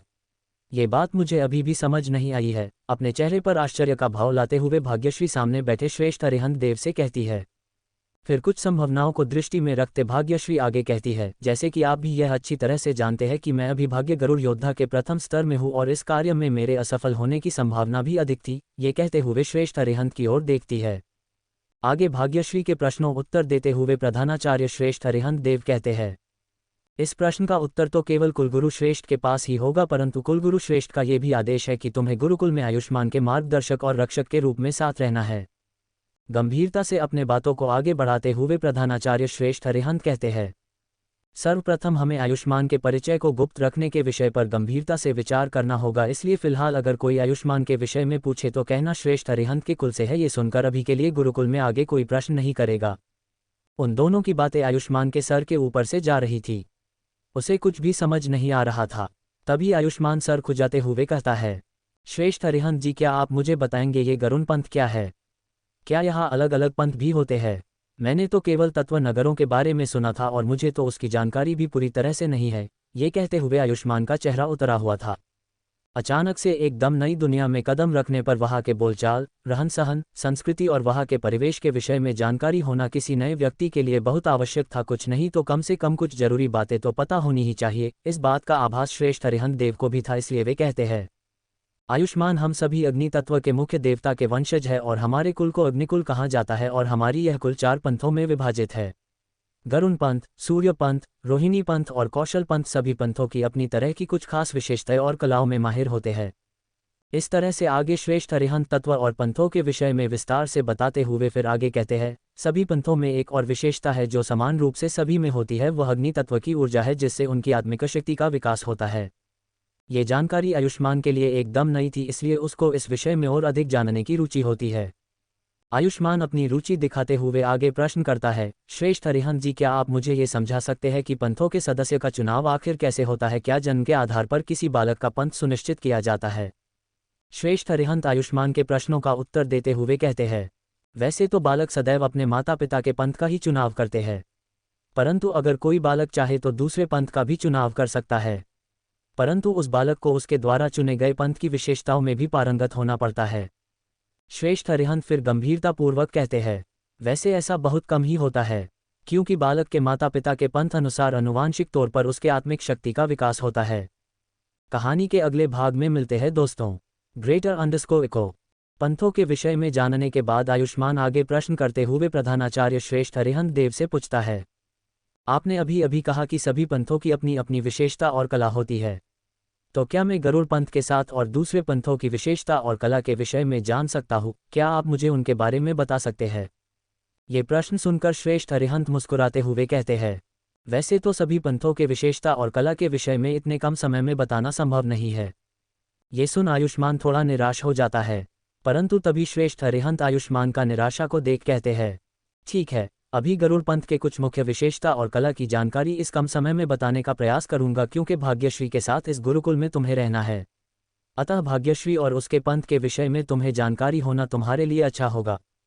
इतना कहते हुए अपनी कुर्सी से खड़े हो अपने हाथों को पीछे कर श्रेष्ठ अरिहंत 2 कदम आगे बढ़ते हुए फिर कहते हैं, गरुड़ पंथ की स्थापना प्रथम ब्रह्मयोद्धा श्री श्री आदित्य देव द्वारा रखी गई थी और इस गरुड़ पंथ का मुख्य उद्देश्य तत्व योद्धाओं का मार्गदर्शन करना और उनकी सुरक्षा थी, जिसे गरुड़ पंथ के भाग्य गरुड़ द्वारा पूर्ण किया जाता है। ये सारी बातें सुन आयुष्मान पूछता है, तो क्या गरुड़ पंथ की यही विशेषता है? और यह भाग्य गरुड़ कौन है? श्रेष्ठ अरिहंत उत्तर देते हुए कहते हैं, गरुड़ पंथ की यह विशेषता नहीं है। मार्गदर्शक होना और सुरक्षा देना यह उनका मुख्य कार्य है। विशेषता और कला तो भाग्य गरुड़ में होती है, जिसे हम गरुड़ पंथ के योद्धा भी कह सकते हैं। ये कहते हुए अरिहंत देव उन्हें उत्सुकता भरे नजरों से देख रहे आयुष्मान की ओर देखते हैं। उसको उनके बातों में रुचि लेता देख वह आगे कहते हैं, भाग्य गरुड़ को तत्वज्ञान, ध्यान शक्ति और आत्मिक शक्ति का संपूर्ण ज्ञान का होना आवश्यक होता है, और इन्हीं ज्ञान के आधार पर उनके स्तर भी तय किए जाते हैं। ये सुन आयुष्मान श्रेष्ठ अरिहंत से प्रश्न करता है, तो श्रेष्ठ अरिहंत, भाग्य गरुड़ का सबसे ऊंचा स्तर कौन सा है? श्रेष्ठ अरिहंत आयुष्मान के प्रश्न का उत्तर देते हुए कहते हैं, किसी भी योद्धा और भाग्य गरुड़ का सबसे ऊंचा स्तर ब्रह्मतत्व आत्मिक ध्यान शक्ति कला होती है, और इस स्तर तक केवल ब्रह्मयोद्धा और उनके भाग्य गरुड़ ही पहुंच पाते हैं। ये सुनकर आयुष्मान आगे पूछता है, तो श्रेष्ठ अभी यहाँ कितने ब्रह्मयोद्धा और उनके भाग्य गरुड़ है? ये प्रश्न को सुन श्रेष्ठ अरिहंत निराश होकर कहते हैं, वर्तमान समय में एक भी नहीं, क्योंकि ब्रह्मयोद्धा और उनके भाग्य गरुड़ को ब्रह्म तत्व आत्मिक ध्यान शक्ति कला के स्तर तक पहुंचने के लिए पांचों तत्व के तत्व ज्ञान, ध्यान कला, आत्मिक शक्ति और युद्ध कला का ज्ञान होना आवश्यक होता है। ये सारी बातों को कहते हुए श्रेष्ठ अरिहंत गंभीर हो गए थे। फिर वह अपने बातों को आगे बढ़ाते हुए कहते हैं, आमतौर पर योद्धाओं को अपने तत्व के ज्ञान, ध्यान, शक्ति और कला को सीखने में अपना पूरा जीवन लग जाता है, तो वह इन पांचों तत्व के कलाओं के विशेषता को नहीं सीख पाते हैं। ये सुनकर के आयुष्मान कहता है, इसका अर्थ यह है कि ब्रह्मयोद्धा और उनके भाग्य गरुड़ के स्तर तक पहुंचना असंभव है। आयुष्मान के इस तरह के निराशा भरे शब्दों को सुन श्रेष्ठ अरिहंत कहते हैं, ऐसा नहीं है, परंतु हाँ, ब्रह्मयोद्धा और उनके गरुड़ तभी कोई बन पाता है जब उन दोनों का जन्म एक ही दिन, एक ही समय और एक समान खास ग्रह नक्षत्रों की स्थिति में स्थित होने पर हो, जिससे उनके शरीर अलग अलग होने पर भी उनका भाग्य और आत्मिक ऊर्जा एक हो। ये कहते हुए श्रेष्ठ अरिहंत के रोंगटे खड़े हो जाते हैं। वही भाग्यश्री और आयुष्मान के भी ये सुनकर श्रेष्ठ अरिहंत की तरह रोंगटे खड़े हो गए थे। श्रेष्ठ अरिहंत अपनी कुर्सी पर बैठकर गहरी श्वास लेते हुए आगे कहते हैं, इस तरह की परिस्थितियां हजारों साल में एक बार कुछ पल के लिए बनती है, इसलिए ऐसे बालकों का जन्म होने के लिए हजारों साल या उससे भी अधिक समय लग सकता है। इसीलिए लाखों वर्षों में केवल 100 ब्रह्मयोद्धाओं और उनके भाग्य गरुड़ों का जन्म संभव हो पाया है। इतना कहकर श्रेष्ठ अरिहंत सर झुकाकर कुछ पल के लिए शांत हो जाते हैं। तभी कुछ क्षण पश्चात एकदम से खड़े होकर भाग्यश्री और आयुष्मान को आंखें फाड़ फाड़ कर देखते हैं, जैसे उनके सामने कोई डरावना भूत बैठा हो। तभी उनके मुख से निकलता है, कहीं तुम दोनों, नहीं, यह कैसे? पर हो भी सकता है। श्रेष्ठ अरिहंत को इस तरह अचानक पागलों की तरह हरकतें करते और बड़बड़ाते देख भाग्यश्री और आयुष्मान डर जाते हैं। आयुष्मान भाग्यश्री की ओर देखकर धीरे से कहता है, ये प्रधानाचार्य श्रेष्ठ अरिहंत को क्या हो गया? क्या इनको पागलपन के दौरे पड़ने की कोई मानसिक बीमारी तो नहीं है? ये सुन भाग्यश्री गुस्से से आयुष्मान की ओर देख कहती है, तुम अपनी बेकार के विश्लेषण अपने पास रखो। ये कहते हुए श्रेष्ठ अरिहंत के पास जाकर कहती है, श्रेष्ठ प्रधानाचार्य श्रेष्ठ अरिहंत जी, आप ठीक तो है ना? ये कहते हुए श्रेष्ठ अरिहंत को भाग्यश्री सामान्य स्थिति में लाने का प्रयास करती है। तभी श्रेष्ठ अरिहंत उत्तर देते हैं, हाँ मैं ठीक हूँ। ये कहते हुए खुद को संभाल अपने कुर्सी में फिर से बैठ जाते हैं। भाग्यश्री श्रेष्ठ के लिए पानी लेकर आती है और उनको पीने को देती है। 2 घुट पानी पीने के बाद श्रेष्ठ अरिहंत कहते हैं, भाग्यश्री तुम्हारी आयु क्या है? इस तरह अचानक से श्रेष्ठ को भाग्यश्री की आयु पूछता देख भाग्यश्री आश्चर्यता भरी दृष्टि से देख कहती है, मेरी आयु? अचानक मेरी आयु जानने की आपको आवश्यकता क्यों पड़ी श्रेष्ठ? भाग्यश्री की इन प्रश्नों का उत्तर देते हुए श्रेष्ठ अरिहंत कहते हैं, जहाँ तक मुझे स्मरण है कालिंदी द्वारा तुम्हारे पिता यानी गरुण पंत मुखिया उदय के हत्या के समय तुम्हारी माता गर्भवती थी और तुम्हारे पिता के हत्या के कुछ दिनों के पश्चात तुम्हारा जन्म हुआ था और इस घटना को घटे 18 वर्ष हो गए हैं। इसका अर्थ है तुम अभी 18 वर्ष की हो।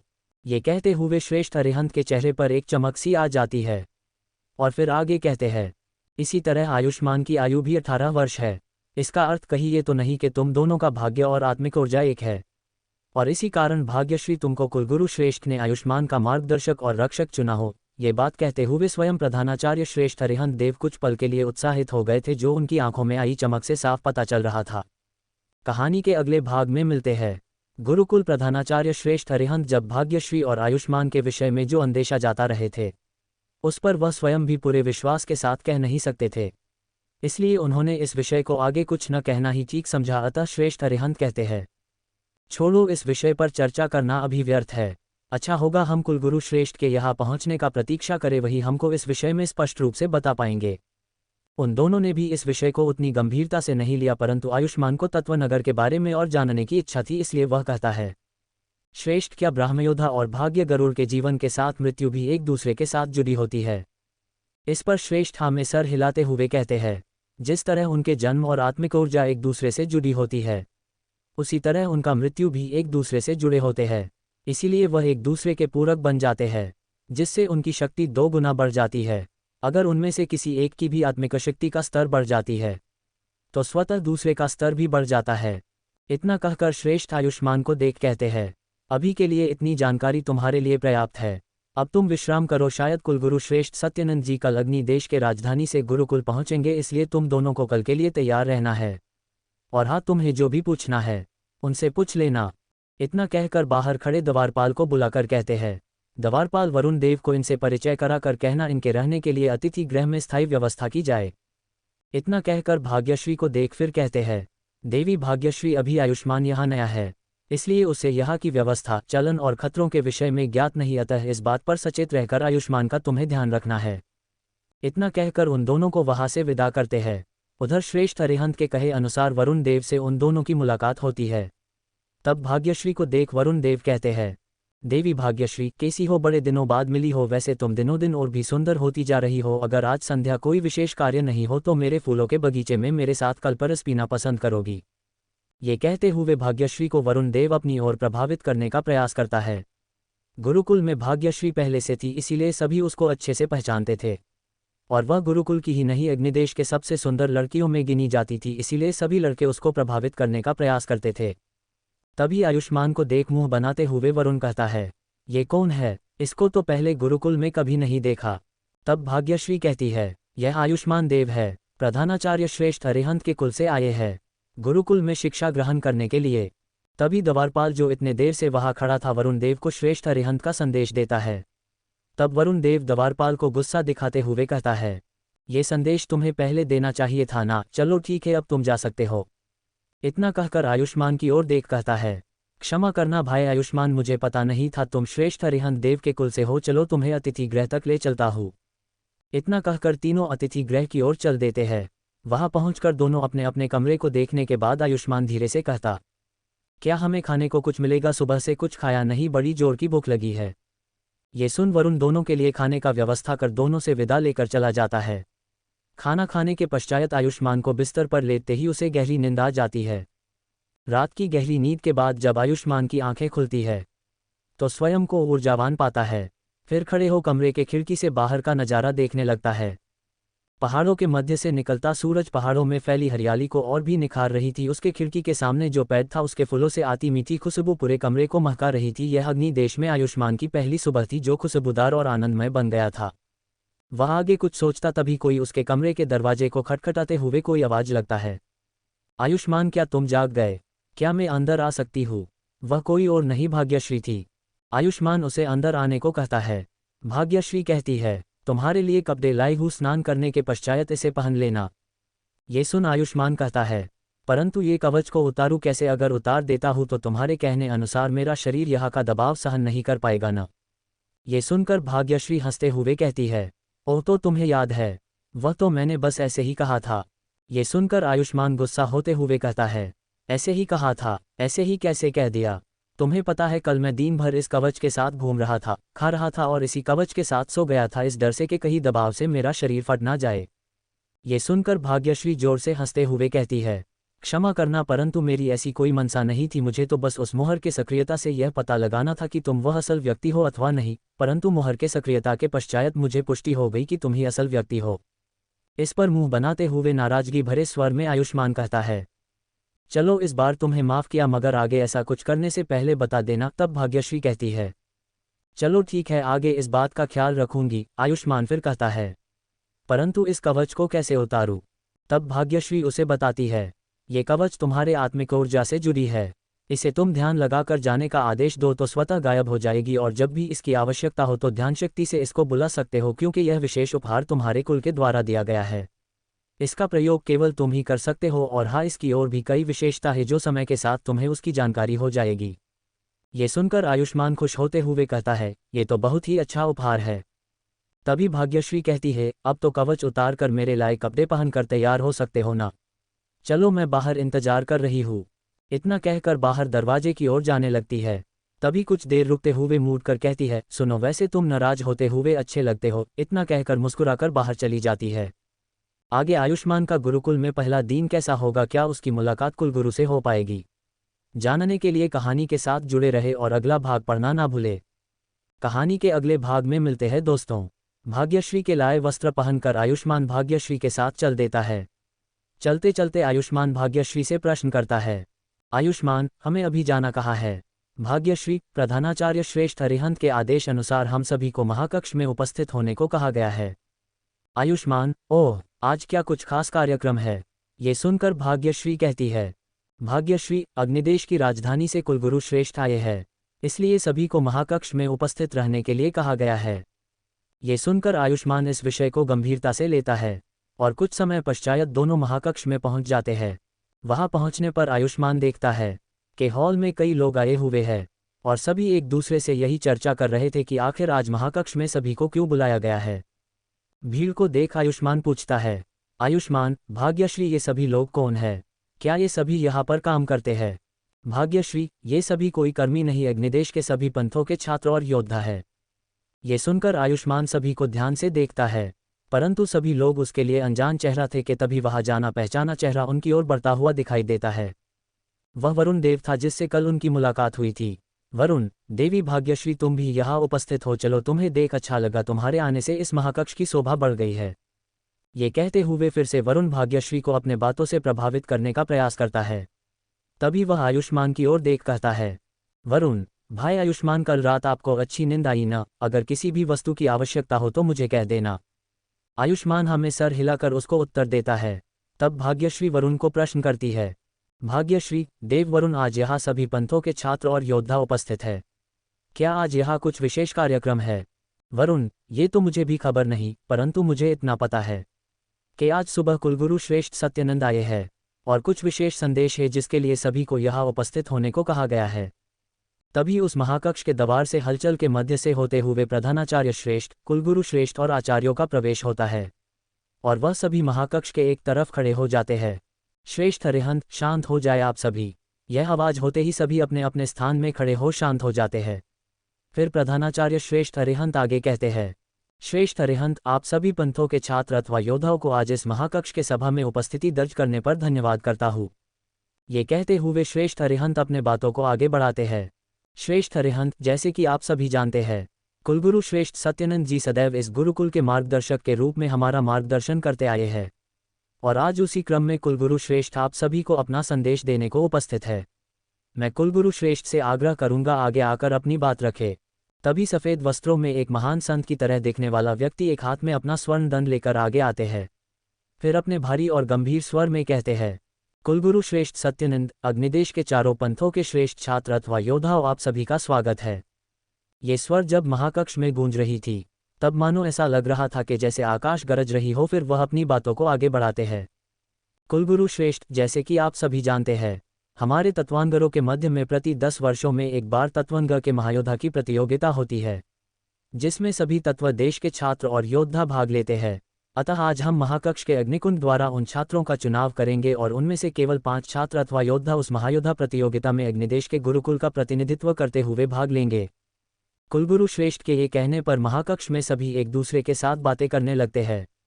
तभी फिर से वहां एक आवाज गूंजती है, कुलगुरु श्रेष्ठ, शांत हो जाए आप सभी, अब प्रतियोगी के चुनाव की प्रक्रिया प्रधानाचार्य श्रेष्ठ अरिहंत देव जी आपको बताएंगे। श्रेष्ठ अरिहंत, यहाँ उपस्थित सभी छात्र अथवा योद्धा को समान अवसर प्राप्त होगा और प्रतियोगी का चुनाव महाकक्ष के अग्निकुंड और अग्निकुल के 10 महायोद्धा के पूर्वज आत्मा द्वारा की जाएगी।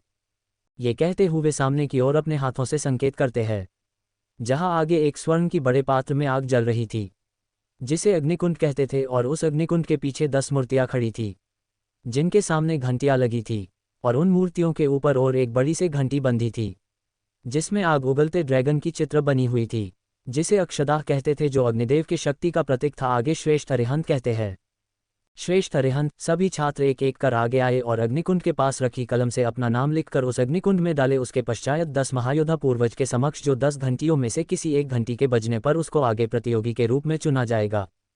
इतना कहकर श्रेष्ठ कहते हैं, श्रेष्ठ अरिहंत, सबसे पहले कौन प्रयास करना चाहेगा? तभी भीड़ में से एक आवाज गूंजती है, महेंद्र देव, प्रधानाचार्य श्रेष्ठ, सबसे पहले मैं प्रयास करना चाहूंगा। तभी आयुष्मान भाग्यश्री से पूछता है, आयुष्मान, ये कौन है? भाग्यश्री, ये रोहिणी पंथ के मुखिया चालुक्य देव का पुत्र है। ये गुरुकुल का सबसे होनहार और शक्तिशाली छात्र अथवा योद्धा है, और इसी रोहिणी पंथ से कुलगुरु श्रेष्ठ सत्यानंद जी भी आते हैं। श्रेष्ठ अरिहंत, बहुत अच्छे महेंद्र देव, अब तुम आगे आकर अपना नाम लिखकर इस अग्निकुंड में डाल सकते हो। इतना कहने पर महेंद्र देव आगे बढ़ अपना नाम लिखकर उस अग्निकुंड में डाल देता है, और तभी कुछ समय पश्चात उस अग्निकुंड से घोड़े के आकर की अग्निऊर्जा से बनी आकृति निकलकर दौड़ते हुए महेंद्र देव की चक्कर लगाते हुए एक महायोद्धा के सामने वाली घंटी में प्रवेश करती है, और तभी जोर से एक घंटी बजती है।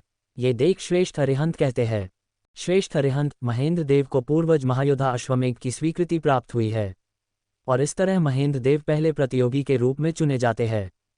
तभी महाकक्ष तालियों के गड़गड़ाहट से गूंजने लगती है। महेंद्र देव को मिली सफलता के पश्चात वहां उपस्थित छात्रों का आत्मविश्वास बढ़ जाता है। उसके पश्चात कौशल पंथ के रघुपाल देव आगे आते हैं। रघुपाल देव, श्रेष्ठ, अब मैं प्रयास करना चाहूंगा। ये कहकर रघुपाल आगे बढ़ अग्निकुंड में अपना नाम लिखकर डाल देता है, परंतु कुछ समय बीतने पर भी अग्निकुंड में किसी प्रकार की हलचल नहीं होती है। तब श्रेष्ठ अरिहंत घोषणा करते हैं, श्रेष्ठ अरिहंत, अग्निकुंड में किसी भी प्रकार की हलचल नहीं हुई और न ही कोई घंटी बजी, अतः रघुपाल देव इस परीक्षा में विफल हुए हैं। उसके पश्चात सूर्यपंथ से वरुण देव आगे आकर अपना नाम लिखकर अग्निकुंड में डालते हैं, और तभी अग्निकुंड से 3 सूंड वाली हाथी की आकृति अग्निकुंड से निकलकर 3 पूर्वजों के आगे रखी घंटी में प्रवेश कर जाती है, और तभी तीनों घंटियां बजने लगती है। ये देख प्रधानाचार्य श्रेष्ठ अति उत्साहित होते हुए कहते हैं, श्रेष्ठ अरिहंत, सूर्यपंथ के वरुण देव को 3 पूर्वज महायोद्धाओं की स्वीकृति प्राप्त हुई है, अतः वरुण देव को प्रतियोगी के रूप में चुना जाता है। कौशल पंथ के ओर एक योद्धा रणविजय देव आगे आकर अपना नाम लिख अग्निकुंड में डालते हैं, और तभी कुछ समय पश्चात पुनः और एक बार घोड़े की आकृति निकल एक घंटी में प्रवेश करती है, और वह घंटी बजने लगती है। श्रेष्ठ अरिहंत, कौशल पंथ से रणविजय देव को एक पूर्वज महायोद्धा की स्वीकृति प्राप्त होती है, और वह प्रतियोगी के रूप में चुने जाते हैं। इस तरह सभी पंथों के कई योद्धा प्रयास करते हैं, परंतु उनमें से केवल 8 योद्धा सफल हो पाते हैं, जिनमें से वरुण देव को सबसे अधिक 3 पूर्वज महायोद्धा की स्वीकृति प्राप्त थी। तभी अंत में बचे छात्रों अथवा योद्धाओं में से भाग्यश्री आगे आती है, और अपना नाम लिखकर अग्निकुंड में डाल देती है, और तभी अग्निकुंड से बाज की आकृति वाली अग्निऊर्जा निकल भाग्यश्री के चक्कर लगाने लगती है, और तभी फिर से अग्निकुंड में हलचल होती है, और उसमें से फिर से एक हरिण की आकृति निकल वह भी भाग्यश्री के चक्कर लगाने लगती है, और दोनों आकृति 10 पूर्वज महायोद्धा के आगे रखी घंटियों में प्रवेश करती है, और 10 के 10 घंटियां जोरों से बजने लगती है। ये देख वहां उपस्थित सभी लोग आंखें फाड़ फाड़ कर देखने लगते हैं। श्रेष्ठ अरिहंत और कुलगुरु भी ये देख आश्चर्य की मुद्रा में उन घंटियों को बजता सुन रहे थे। श्रेष्ठ अरिहंत, और 10 के 10 पूर्वज महायोद्धाओं की स्वीकृति, ये 200 साल में पहली बार हुआ है। कुलगुरु श्रेष्ठ, इसका अर्थ यह है कि भाग्यश्री को 10 पूर्वज महायोद्धाओं ने अपना शिष्य मान लिया है। तभी श्रेष्ठ अरिहंत घोषणा करते हैं, श्रेष्ठ अरिहंत, गरुड़ पंथ की देवी भाग्यश्री को 10 पूर्वज महायोद्धाओं की स्वीकृति प्राप्त हुई, और इस तरह देवी भाग्यश्री को प्रतियोगी के रूप में चुना जाता है। ये देख आयुष्मान बहुत ही खुश होकर उत्साह के साथ ताली बजाने लगता है कि तभी श्रेष्ठ अरिहंत कहते हैं, श्रेष्ठ अरिहंत, अब अंतिम बचे योद्धा आयुष्मान अपना नाम लिखकर अग्निकुंड में डाले। ये सुनकर आयुष्मान की हंसी और खुशी दोनों गायब हो जाती है और हिचकिचाने लगता है। आयुष्मान, ममा मैं परंतु श्रेष्ठ जी। तभी कुलगुरु श्रेष्ठ कहते हैं, कुलगुरु श्रेष्ठ पुत्र आयुष्मान तुम निःसंकोच आगे बढ़ो, यह सभी छात्र प्रयास कर सकते हैं और आगे सफल होना या नहीं होना ये पूर्वजों के हाथों में है।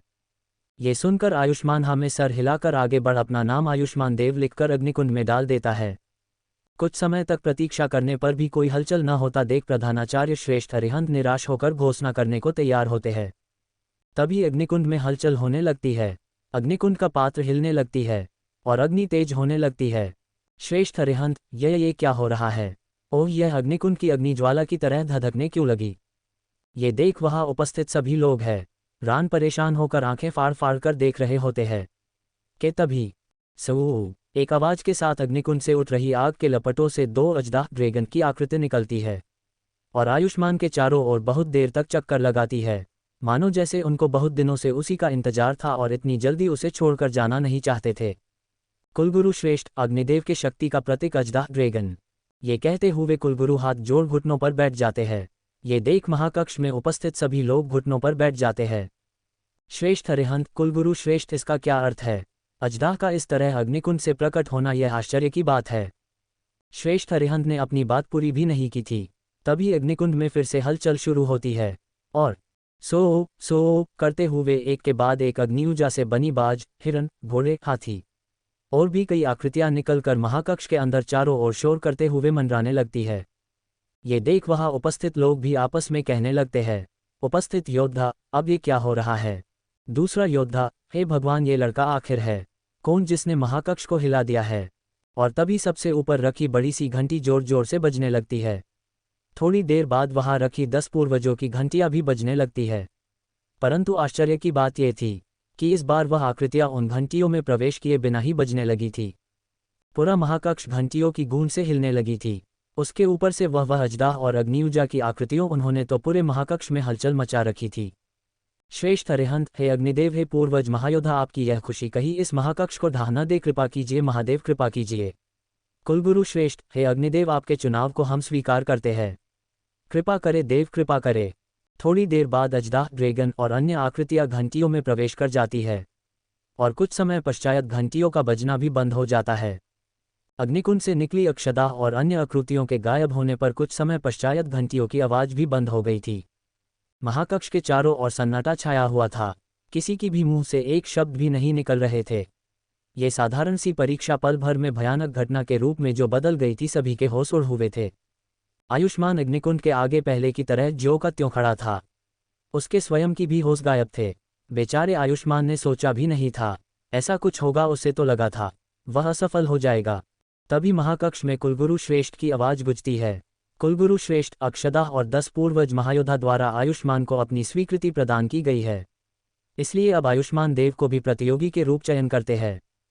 ये घोषणा होने पर महाकक्ष में किसी भी प्रकार की प्रतिक्रिया नहीं होती है, क्योंकि उन सभी के लिए वह युवक अनजान व्यक्ति था और उसने पहली मुलाकात में ऐसा कांड कर दिया था कि लोग उससे डरने लगे थे।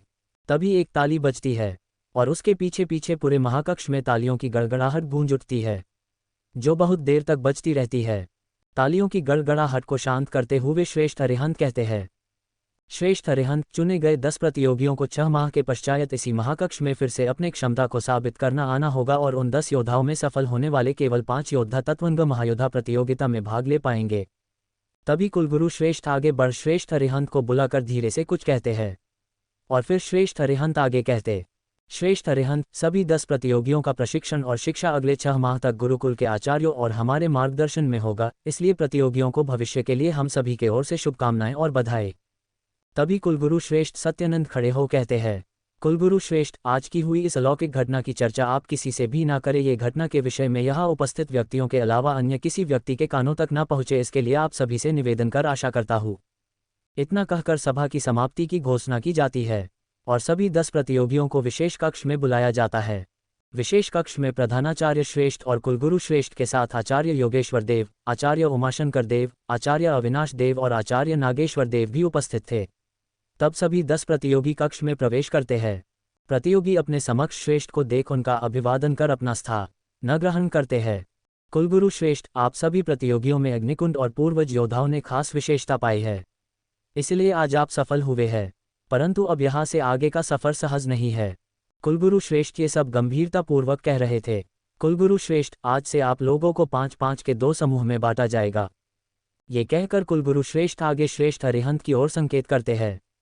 तब श्रेष्ठ अरिहंत आगे बढ़ कहते हैं, श्रेष्ठ अरिहंत, पहले समूह में होंगे देव महेंद्र, देव वरुण, देव महेश्वर, देवी अलका, देव आदर्शनाथ और आपके मार्गदर्शक आचार्य श्रेष्ठ होंगे आचार्य उमाशंकर देव और आचार्य योगेश्वर देव।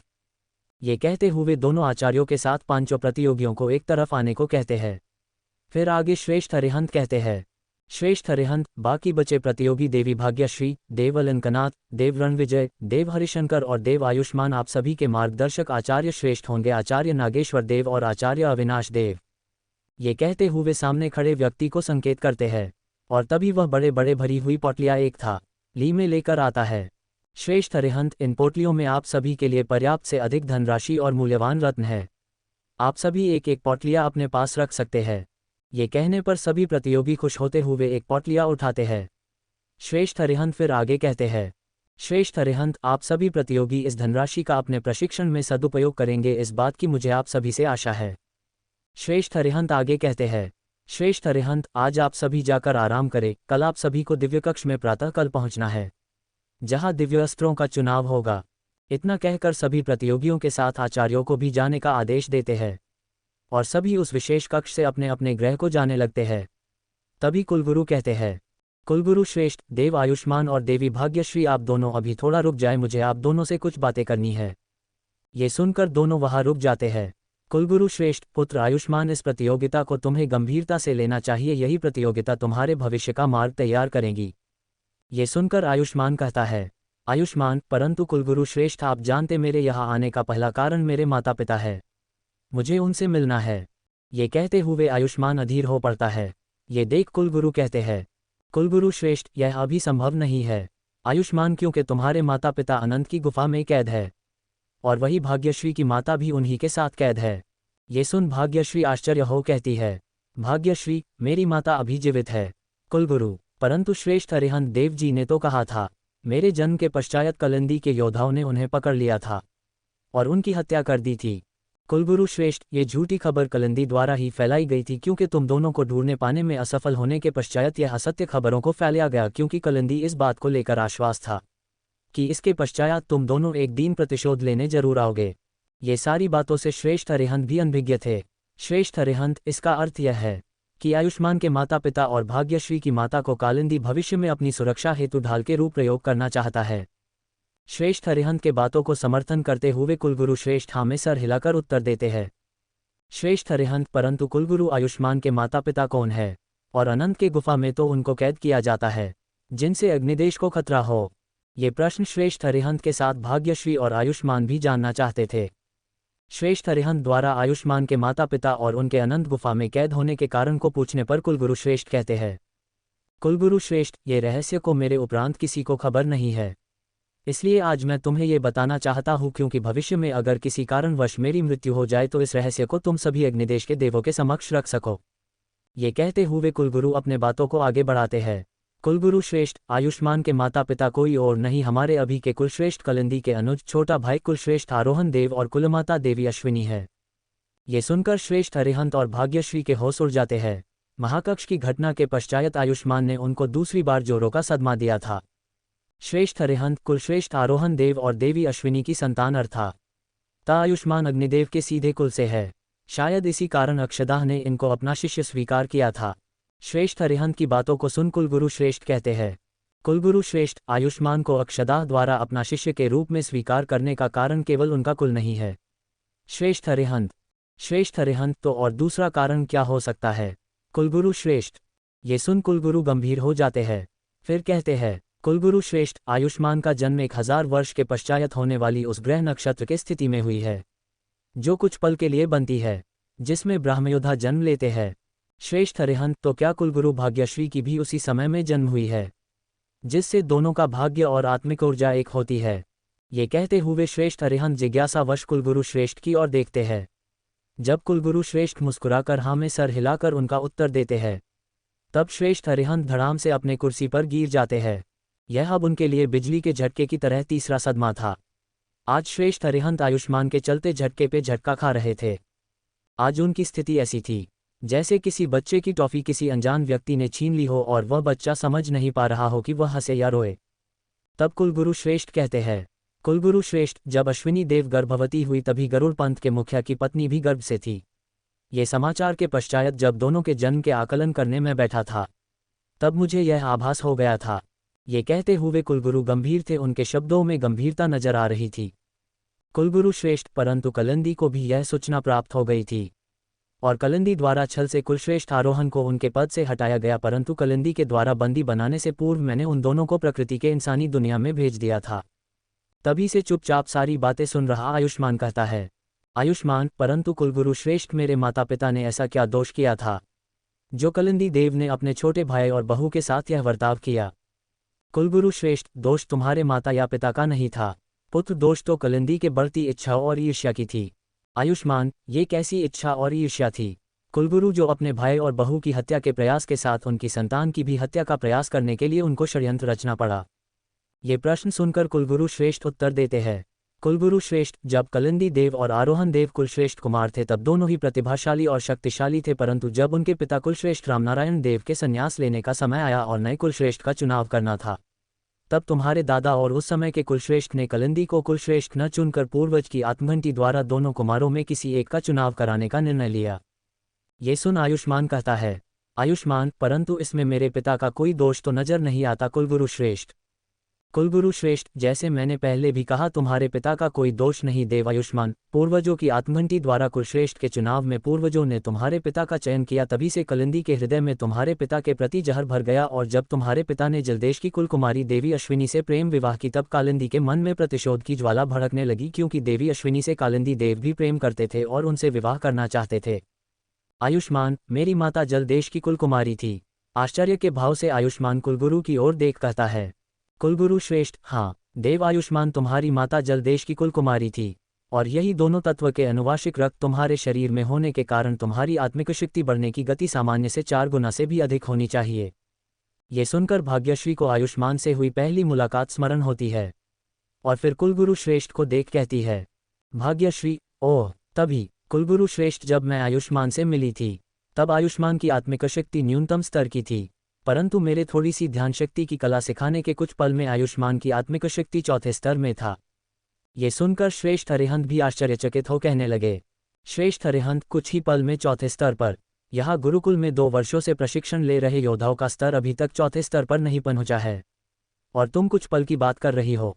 कुलगुरु श्रेष्ठ, इसमें कोई आश्चर्य की बात नहीं है, परंतु देवी भाग्यश्री, क्या तुमने अपना स्तर जांचा है? अभी तुम्हारी स्तर भी अभी बढ़ गई है, अभी तुम भाग्य गरुड़ के 3रे स्तर पर हो। ये सुनकर भाग्यश्री तुरंत अपने भाग्य गरुड़ स्तर की जांच करती है तो वह पाती है कि सच में उसकी भी स्तर बढ़ गई थी, परंतु ये 2 दिन व्यस्त होने के कारण अपने बढ़े स्तर पर ध्यान नहीं दे पाई थी। तब कुलगुरु श्रेष्ठ गंभीरतापूर्वक दोनों को आगे कहते हुए समझाते हैं, कुलगुरु श्रेष्ठ, यही कारण है कलिंदी ने आयुष्मान के माता पिता और भाग्यश्री के माता को अनंत गुफा में कैद कर रखा है, क्योंकि उसको पता है कि ब्रह्मयोद्धा और उसके भाग्य गरुड़ का जन्म हो चुका है और जिस तरह उसने 5 तत्व नगरों में अराजकता और अत्याचार के साम्राज्य का भय बना रखा है, उसका अंत का समय आ गया है। ये कहते हुए कुलगुरु श्रेष्ठ के आंखों में क्रोध और उम्मीद नजर आ रही थी। तभी कुलगुरु आगे कहते हैं, कुलगुरु श्रेष्ठ, इसीलिए कह रहा हूँ, अभी तुम कमजोर हो, अतः स्वयं को तैयार करो। आयुष्मान और भाग्यश्री, तुम दोनों को ये तत्वंग महायोद्धा प्रतियोगिता जीतना होगा, जिससे तुम्हारे ब्रह्मयोद्धा और भाग्य गरुड़ बनने का मार्ग आगे बढ़ सके। ये कहते हुए कुलगुरु श्रेष्ठ आगे अपनी बात को बढ़ाते हैं, कुलगुरु श्रेष्ठ, आयुष्मान, तुम्हें अक्षदा और 10 महायोद्धा पूर्वजों की आत्मा ने अपना शिष्य चुना है। तुम उनकी सहायता तभी ले सकते हो जब उनकी आत्मिक ऊर्जा को अपने आत्मिक ऊर्जा से जोड़ सको। अगर उनसे अपनी ऊर्जा को जोड़ने में एक बार सफल हो गए तो उनकी ज्ञान और शक्तियों को पूरा लाभ तुम्हें प्राप्त होगा। भाग्यश्री की ओर देखते हुए कुलगुरु श्रेष्ठ कहते हैं, कुलगुरु श्रेष्ठ, भाग्यश्री, यही बात तुम पर भी लागू होती है। तुम्हें भी अपनी ऊर्जा को 10 महायोद्धा पूर्वजों से जोड़ना होगा, तभी तुम उनके ज्ञान और शक्तियों का लाभ ले पाओगे। इतना कहकर कुलगुरु उन्हें जाने का संकेत करते हुए कहते हैं, कुलगुरु श्रेष्ठ, अब तुम दोनों विश्राम के लिए जाओ, कल दिव्य कक्ष में मिलेंगे और आयुष्मान तुम्हारे माता पिता के कुछ अमूल्य वस्तु है। जो तुम्हारे आगे भविष्य में काम आएंगे। कल मुझे इसी समय यहाँ मिलना। इसके पश्चात सभी अपने अपने कक्ष की ओर चलते हैं। रात के विश्राम के पश्चात अगली सुबह तरोताज़ा होकर दिव्य कक्ष की ओर सभी प्रतियोगी चल देते हैं। रास्ते में आयुष्मान और भाग्यश्री एक साथ चुपचाप साथ चल रहे होते हैं। कल एक दूसरे के विषयों में बहुत सारी बातों के साथ यह जानकर कि वही दोनों भविष्य में ब्रह्मयोद्धा और भाग्य गरुड़ बन सकते हैं और उनको जीवन भर एक दूसरे का साथ देना होगा, ये सोचकर एक दूसरे से बात करते थोड़ा संकोच कर रहे थे।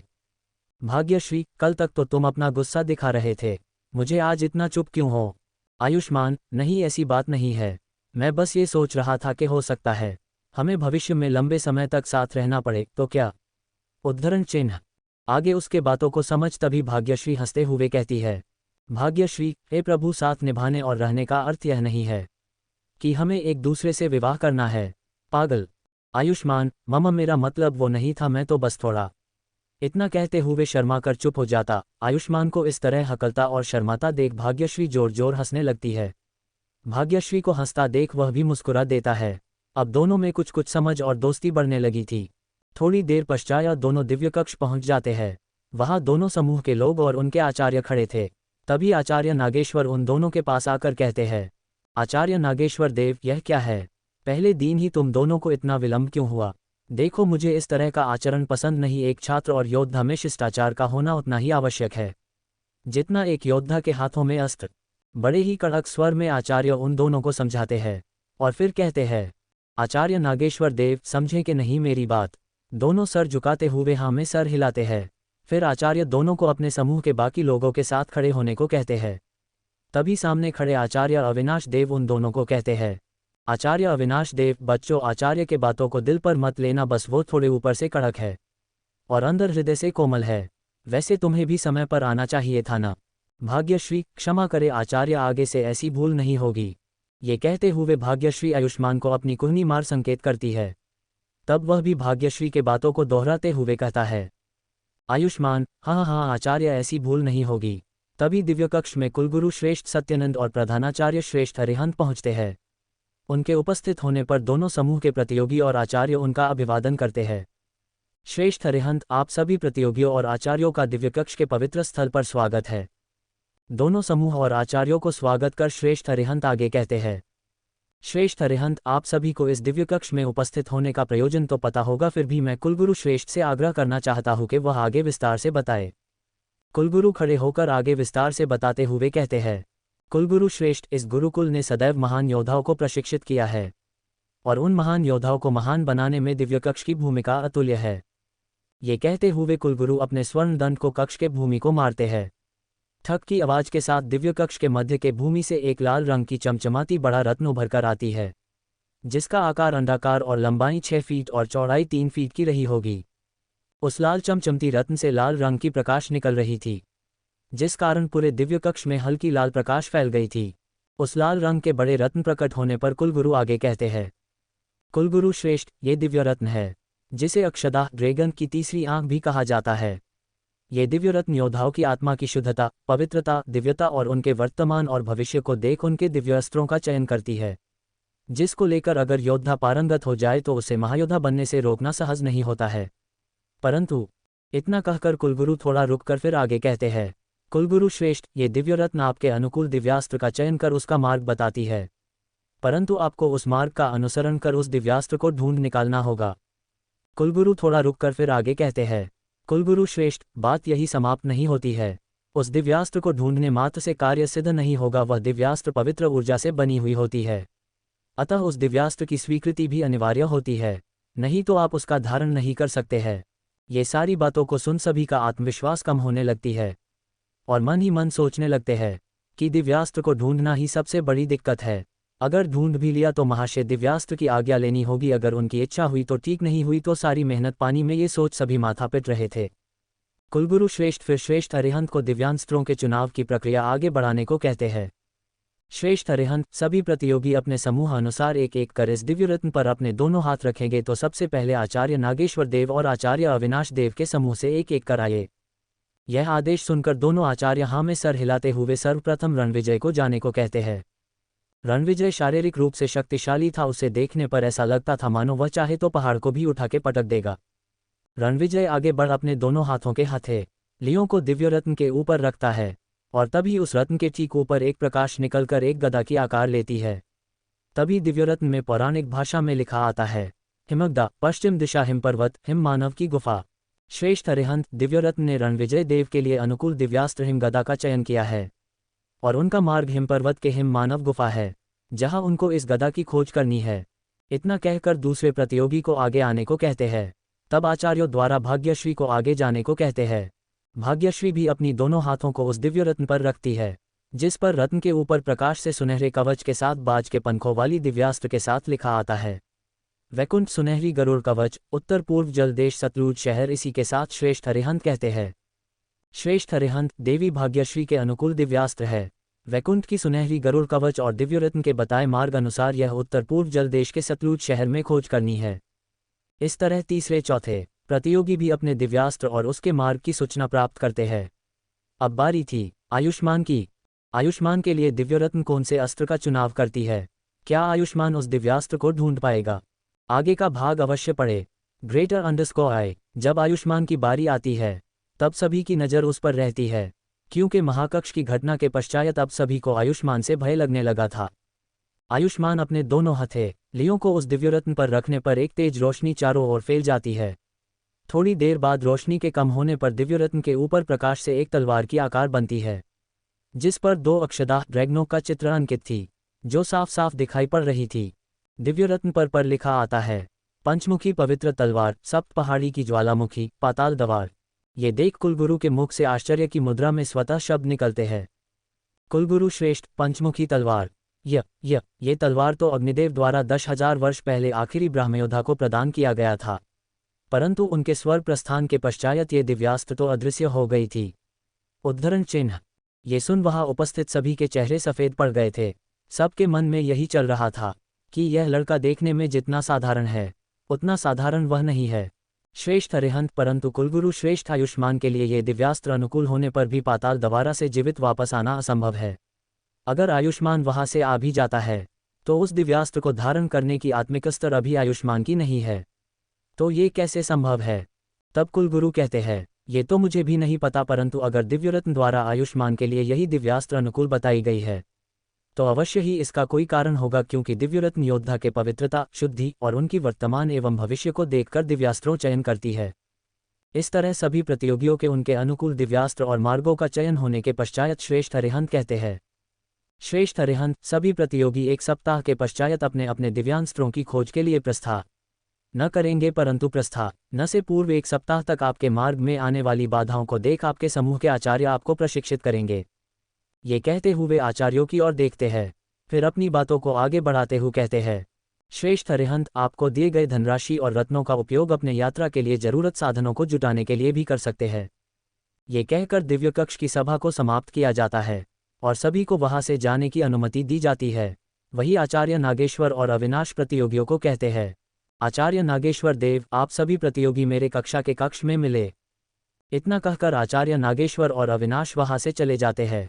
ये सुन अलंकनाथ देव रणविजय से कहता है, अलंकनाथ भाई रणविजय लगता है प्रशिक्षण आज से ही शुरू होने वाली है। रणविजय कम बोलना पसंद करता था, अतः वह हाँ में सर हिलाकर उत्तर देता है। तभी हरिशंकर कहता है, हरिशंकर भाई अलंकनाथ ये किससे प्रश्न कर रहे हो? भाई रणविजय एक से दूसरा शब्द अगर कह दे तो प्रलय आना सुनिश्चित है। ये कहते हुए आपस में हंसी मजाक करते हुए कक्षा में पहुंचते हैं। वहां पहले से आचार्य नागेश्वर और अविनाश देव उन लोगों की प्रतीक्षा कर रहे थे। आचार्य अविनाश देव रणविजय, देव अलंकनाथ और देव हरिशंकर आप तीनों योद्धा पड़ाव के 5वें स्तर पर है, इसलिए आप तीनों मेरे साथ अभ्यास करेंगे। आचार्य नागेश्वर, देवी भाग्यश्री और देव आयुष्मान आप दोनों को अभी बहुत कुछ प्रारंभ से सीखना है, अतः आप दोनों का प्रशिक्षण मेरे देखरेख में होगा, अतः आप दोनों मेरे साथ आइए। इतना कहकर तीनों अन्य कक्ष में चले जाते हैं। अन्य कक्ष पहुंचने पर आयुष्मान के चारों ओर दीवारों पर विभिन्न ध्यान मुद्रा में ध्यान करते हुए योगी पुरुषों के चित्र अंकित थे। तभी आचार्य नागेश्वर कहते हैं, आचार्य नागेश्वर आत्मिक शक्ति आत्मा की ऊर्जा पर निर्भर होती है, इसलिए आत्मा की शुद्धिकरण होना आवश्यक होता है और शुद्धिकरण केवल ध्यान की शक्ति द्वारा ही संभव होता है। अतः तुम दोनों को सर्वप्रथम ध्यान मुद्रा कला को सीखना होगा, जिससे तुम्हारी कुंडलियां जागृत हो और इंद्रियों पर तुम्हारा पूर्ण नियंत्रण रहे। ये कहते हुए आचार्य नागेश्वर उन दोनों को ध्यान मुद्राओं की कला का ज्ञान देते हैं। कुछ समय पश्चात आचार्य नागेश्वर भाग्यश्री को कहते हैं, आचार्य नागेश्वर, देवी भाग्यश्री, अब तुम सबसे पहले मेरे सिखाए हुए वायु ध्यान मुद्रा का अभ्यास प्रारंभ करो। आचार्य नागेश्वर की बात सुन हाँ में सर हिलाकर भाग्यश्री वायु ध्यान मुद्रा का अभ्यास प्रारंभ करती है। तभी आचार्य नागेश्वर आयुष्मान को कहते हैं, आचार्य नागेश्वर, देव आयुष्मान, तुम्हें ये ध्यान से देखना है, जिससे तुम्हें अपने ध्यान मुद्रा कला के अभ्यास करने में सहायता प्राप्त होगी। जैसे जैसे भाग्यश्री ध्यान मुद्रा की गहराइयों में जा रही थी, उसकी श्वास लेने की प्रक्रिया धीमी होती हुई जा रही थी। कुछ समय पश्चात भाग्यश्री की श्वास लेने की प्रक्रिया बंद हो गई और आसपास की सभी वायु को अपने शरीर से सोखने लगी थी। जैसे वह अपने पूरे शरीर से वायु अंदर लेकर बाहर छोड़ रही हो, ये देख आयुष्मान आश्चर्य से देख रहा था। ये प्रक्रिया दोहराते समय भाग्यश्री के चारों ओर वायु तेजी से आ जा रही थी, जिसके कारण एक दबाव उत्पन्न होने लगता है। फिर वह वायु के दबाव से छोटी सी बवंडर तैयार होने लगती है, जिस कारण भाग्यश्री जमीन से 2 फीट ऊपर उड़ने लगती है। ये देख आयुष्मान के होश गायब हो जाते हैं और मन ही मन सोचने लगता है, ये मैं कैसे कर सकता हूँ, इससे पहले मुझे ध्यान का ध भी पता नहीं था और लगता है मुझसे यह ध्यान मुद्रा कला नहीं हो पाएगी। तभी धीरे धीरे भाग्यश्री ध्यान मुद्रा से बाहर आती है। ये देख आचार्य नागेश्वर खुशी से उछल पड़ते और कहते हैं, आचार्य नागेश्वर, बहुत अच्छे देवी भाग्यश्री, पहले दिन ही तुम्हारा प्रदर्शन इतना अच्छा होगा यह मैंने उम्मीद नहीं की थी। लगता है कुछ दिन के अभ्यास से तुम उड़ान कला सीख जाओगी। उसके पश्चात आचार्य आयुष्मान की ओर देखकर कहते हैं, आचार्य नागेश्वर, आयुष्मान, अब तुम्हारी बारी है, चलो अब तुम ज्वाला ध्यान मुद्रा प्रारंभ करो। ये सुनकर आयुष्मान हिचकिचाने लगता है और 2 कदम पीछे की ओर करते हुए कहता है, आयुष्मान, आचार्य श्रेष्ठ, यह मुझसे नहीं होगा, मैंने पहले कभी इस तरह का अभ्यास नहीं किया है, अभ्यास तो क्या कभी देखा भी नहीं है। ये कहते हुए आयुष्मान के चेहरे पर डर और हताशा साफ नजर आ रही थी। क्या आयुष्मान अपना प्रशिक्षण पूरा कर पाएगा? आगे का भाग अवश्य सुनिए द सीक्रेट वॉरियर। अगर आपको स्टोरी पसंद आई हो तो लाइक करें और सब्सक्राइब करें और हाँ, टेलीग्राम लिंक बायो में ज्वाइन कर लीजिएगा। धन्यवाद। टेलीग्राम बायो में है।